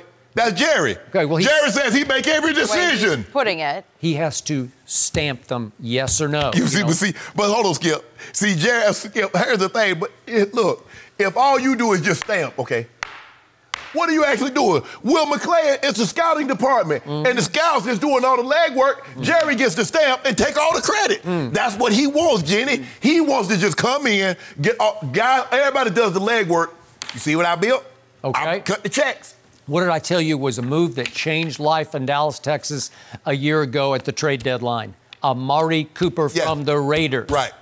Has he had some issues this year? Yes, he has. Did he change life last year? And some of it, yes, he did. He changed some life this year, too. That is true. So Jerry Jones, I give full credit for somebody told Jerry, hey, Amari Cooper's available. And Jerry probably asked his scouts or his people, his analytics people, is he good? Because I don't think Jerry really knows whether he's that good or not. No. But when somebody said, oh, Jerry, he could be really good with Dak. For a first rounder? Yeah. He went and did the deal. Right. He forged it through just the way he went and got Charles Haley for Jimmy Johnson, and it changed life. Right. Because Charles Haley was the catalyst for not 1 or 2, but 3 Super Bowl wins in 4 years. Because, Skip, you got to realize Amari Cooper was on a rookie deal. He had been to two Pro Bowls in his first 3 years. Yep. So you're like, hold on. And the guy, was 25? Yep. So I think he wasn't 25 yet. Yeah, he might be 25 now. So he might have been 24. So you're looking at it like, but Skip, Jerry is not about the day-to-day of the football operations. There are people that's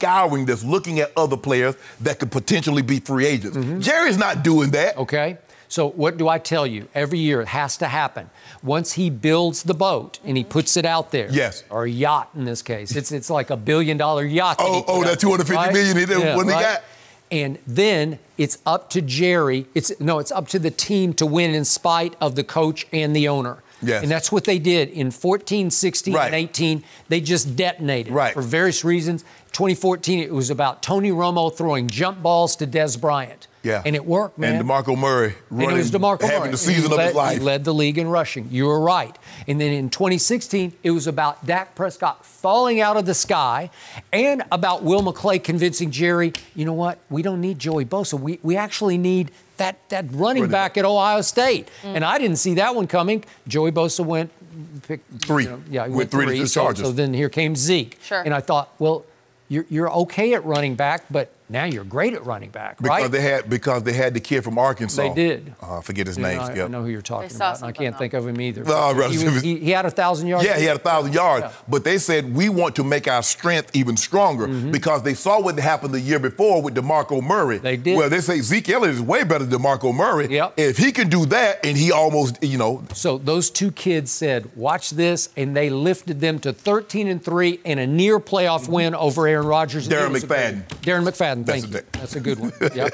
And he was pretty good. He got 1,000 yards. But you see Zeke come in and missed the last game of the season and went for 1,600. Hey, when Darren McFadden was at Arkansas, he was special. Dominated the SEC. Well, you remember him at that game against LSU? Where they didn't throw ran wild. He looked like Zeke looked at Ohio State. Peyton Hillis and the Cowboys took the other running back in the first round. Okay. I forget his name. Yeah. So the point is that each of these years, something happened where they could take off and win in spite of the head coach and the distraction that can be the owner, general manager. But again, he's building a pretty good boat every year, except this year it sprang 20 leagues. And all of them are almost inexplicable. But you said something, you was like, okay, they have to overcome, the team have to win in spite of. But at some point in time, Skip, it keeps getting harder and harder to overcome your coach and your owner. It does. So the talent is still there, and it still could take off, but it's going to be, it won't be Jerry's doing that it takes off. So he's trying from afar to motivate it by turning up the heat on the head coach, and it's unmotivating it. But the thing is, Skip, the head coach is, like you said, he keeps his head down, so he's really not paying any attention. It don't move him. No. He's already resigned to the fact. He realized that once I didn't get this contract extension at the combine. That is true. I was dead man walking. Right. So now you're trying to motivate me now that it ain't working. That is true. And I believe in his heart of hearts, Jason Garrett knows he'll get another job in this league, and it very well could be the Giants' job, and he would be happy with that. Yes. Because he's from that neck of the woods, and he would love to coach the Giants, and I will not be surprised if he is next year. So what does he really care about what's happening right now? Is he coaching for his life? No, he's not. Because he knows he has another life. Yeah, that is correct. That is such a weird dynamic. So who cares? The players? They're the only... Well, and Jerry? I can't tell the way they play it if they care. Jason, the waking up and just, I don't know, knowing that it's the end and your coach talking about you every day, it's fascinating. If you guys were talking about me and I didn't know about it, I would not be happy. No mercy.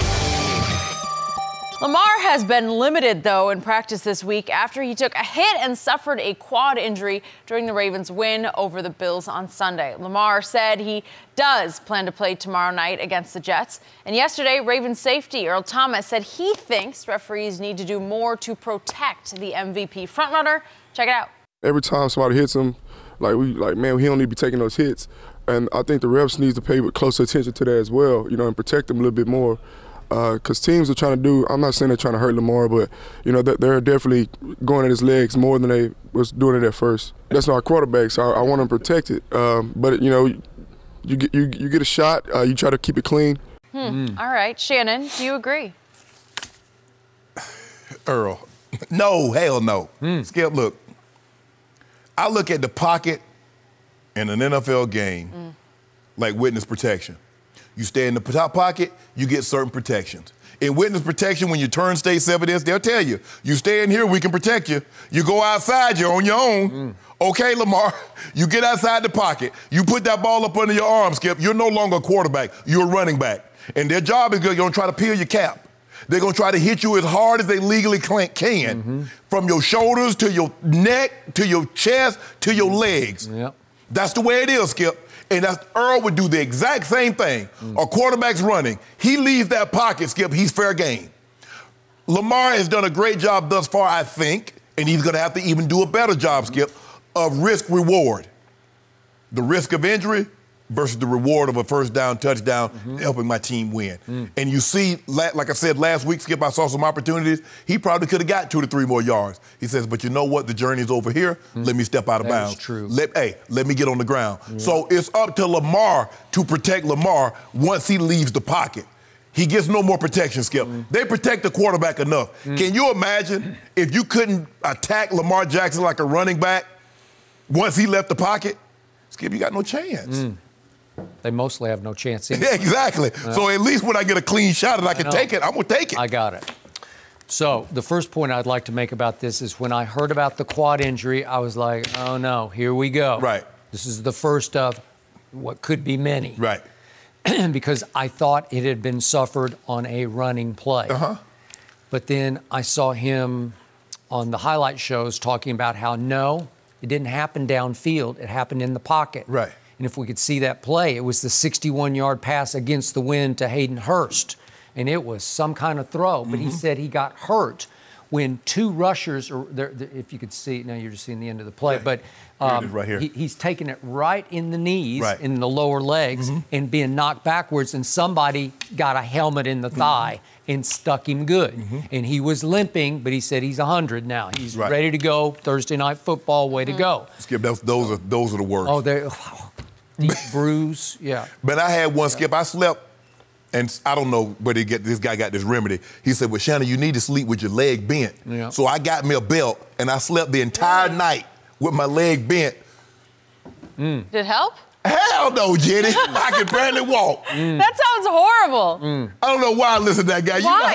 I could have just went to Greek, who was our athletic trainer, and said, Greek, I got a thigh bruise. What should I do? Because, but he kicked me, and it punctured my thigh because the cleat went into my quad. Did you have thigh pads in?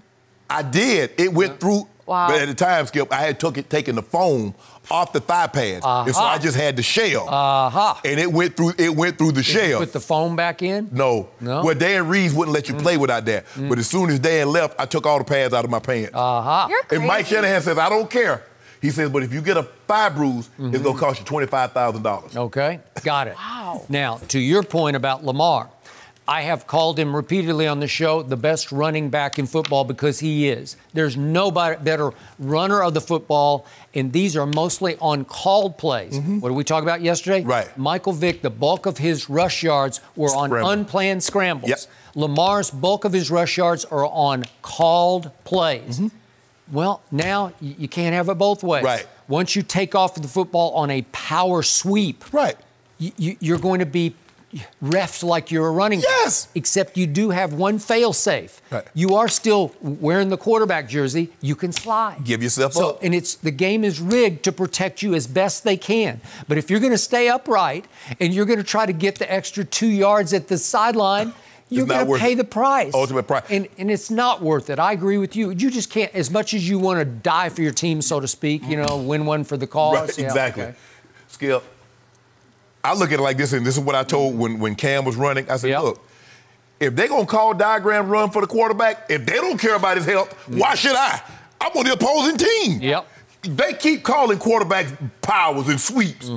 So you telling me you don't care about Cam, he's your quarterback, and you running him, but I'm going to take it easy on him. I wish I might. I'm going to hit him as hard as I legally can. Like Earl said, I'm not taking no cheap shot, but if I get a chance to crack his wig, better believe I'm going to split it. Well, that is true. And your point about Earl, he would do exactly the same thing. I just hated to hear him say they're definitely going at his legs more. This is the last thing in the world, I'm knocking on wood, that I want to see, because this kid has lit up the sky in the NFL.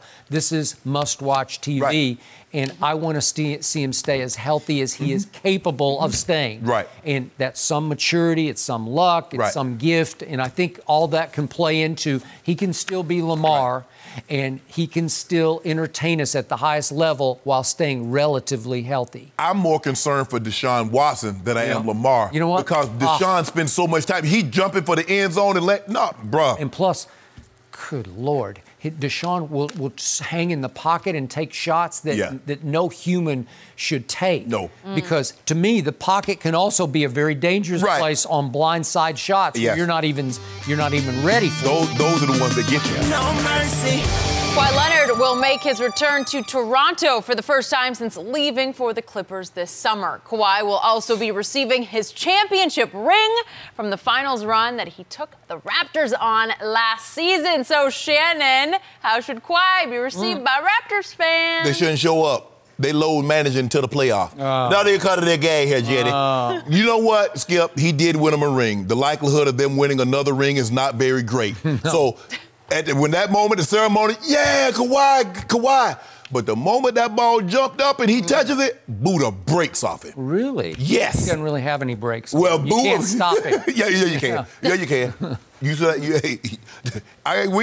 sure ain't heard about no new king of L.A. lately. Have you heard that talk, Jenny? I ain't heard no talk lately. I've been thinking either. that. Yeah, Have you seen it? They're saving it for Christmas. No, okay. Your day coming, Christmas. Your day coming. Smart. So, here's what's going to happen tonight. Toronto fans will and should cheer Kawhi Leonard like crazy. The whole game. Celebrate the whole night long. Crazy. They know exactly what happened. He got forced into a 1-year layover on his way to his hometown of Los Angeles, and they benefited hugely from it, even though it took the luckiest shot in the history of the playoffs, Game 7 against Philly, and even though it took KD going down and Clay going down for them to win it. They won it, and it's never going to happen again. I'm sorry. I know I'll give it like 1 billion to 1 shot of happening. Wow. But it happened.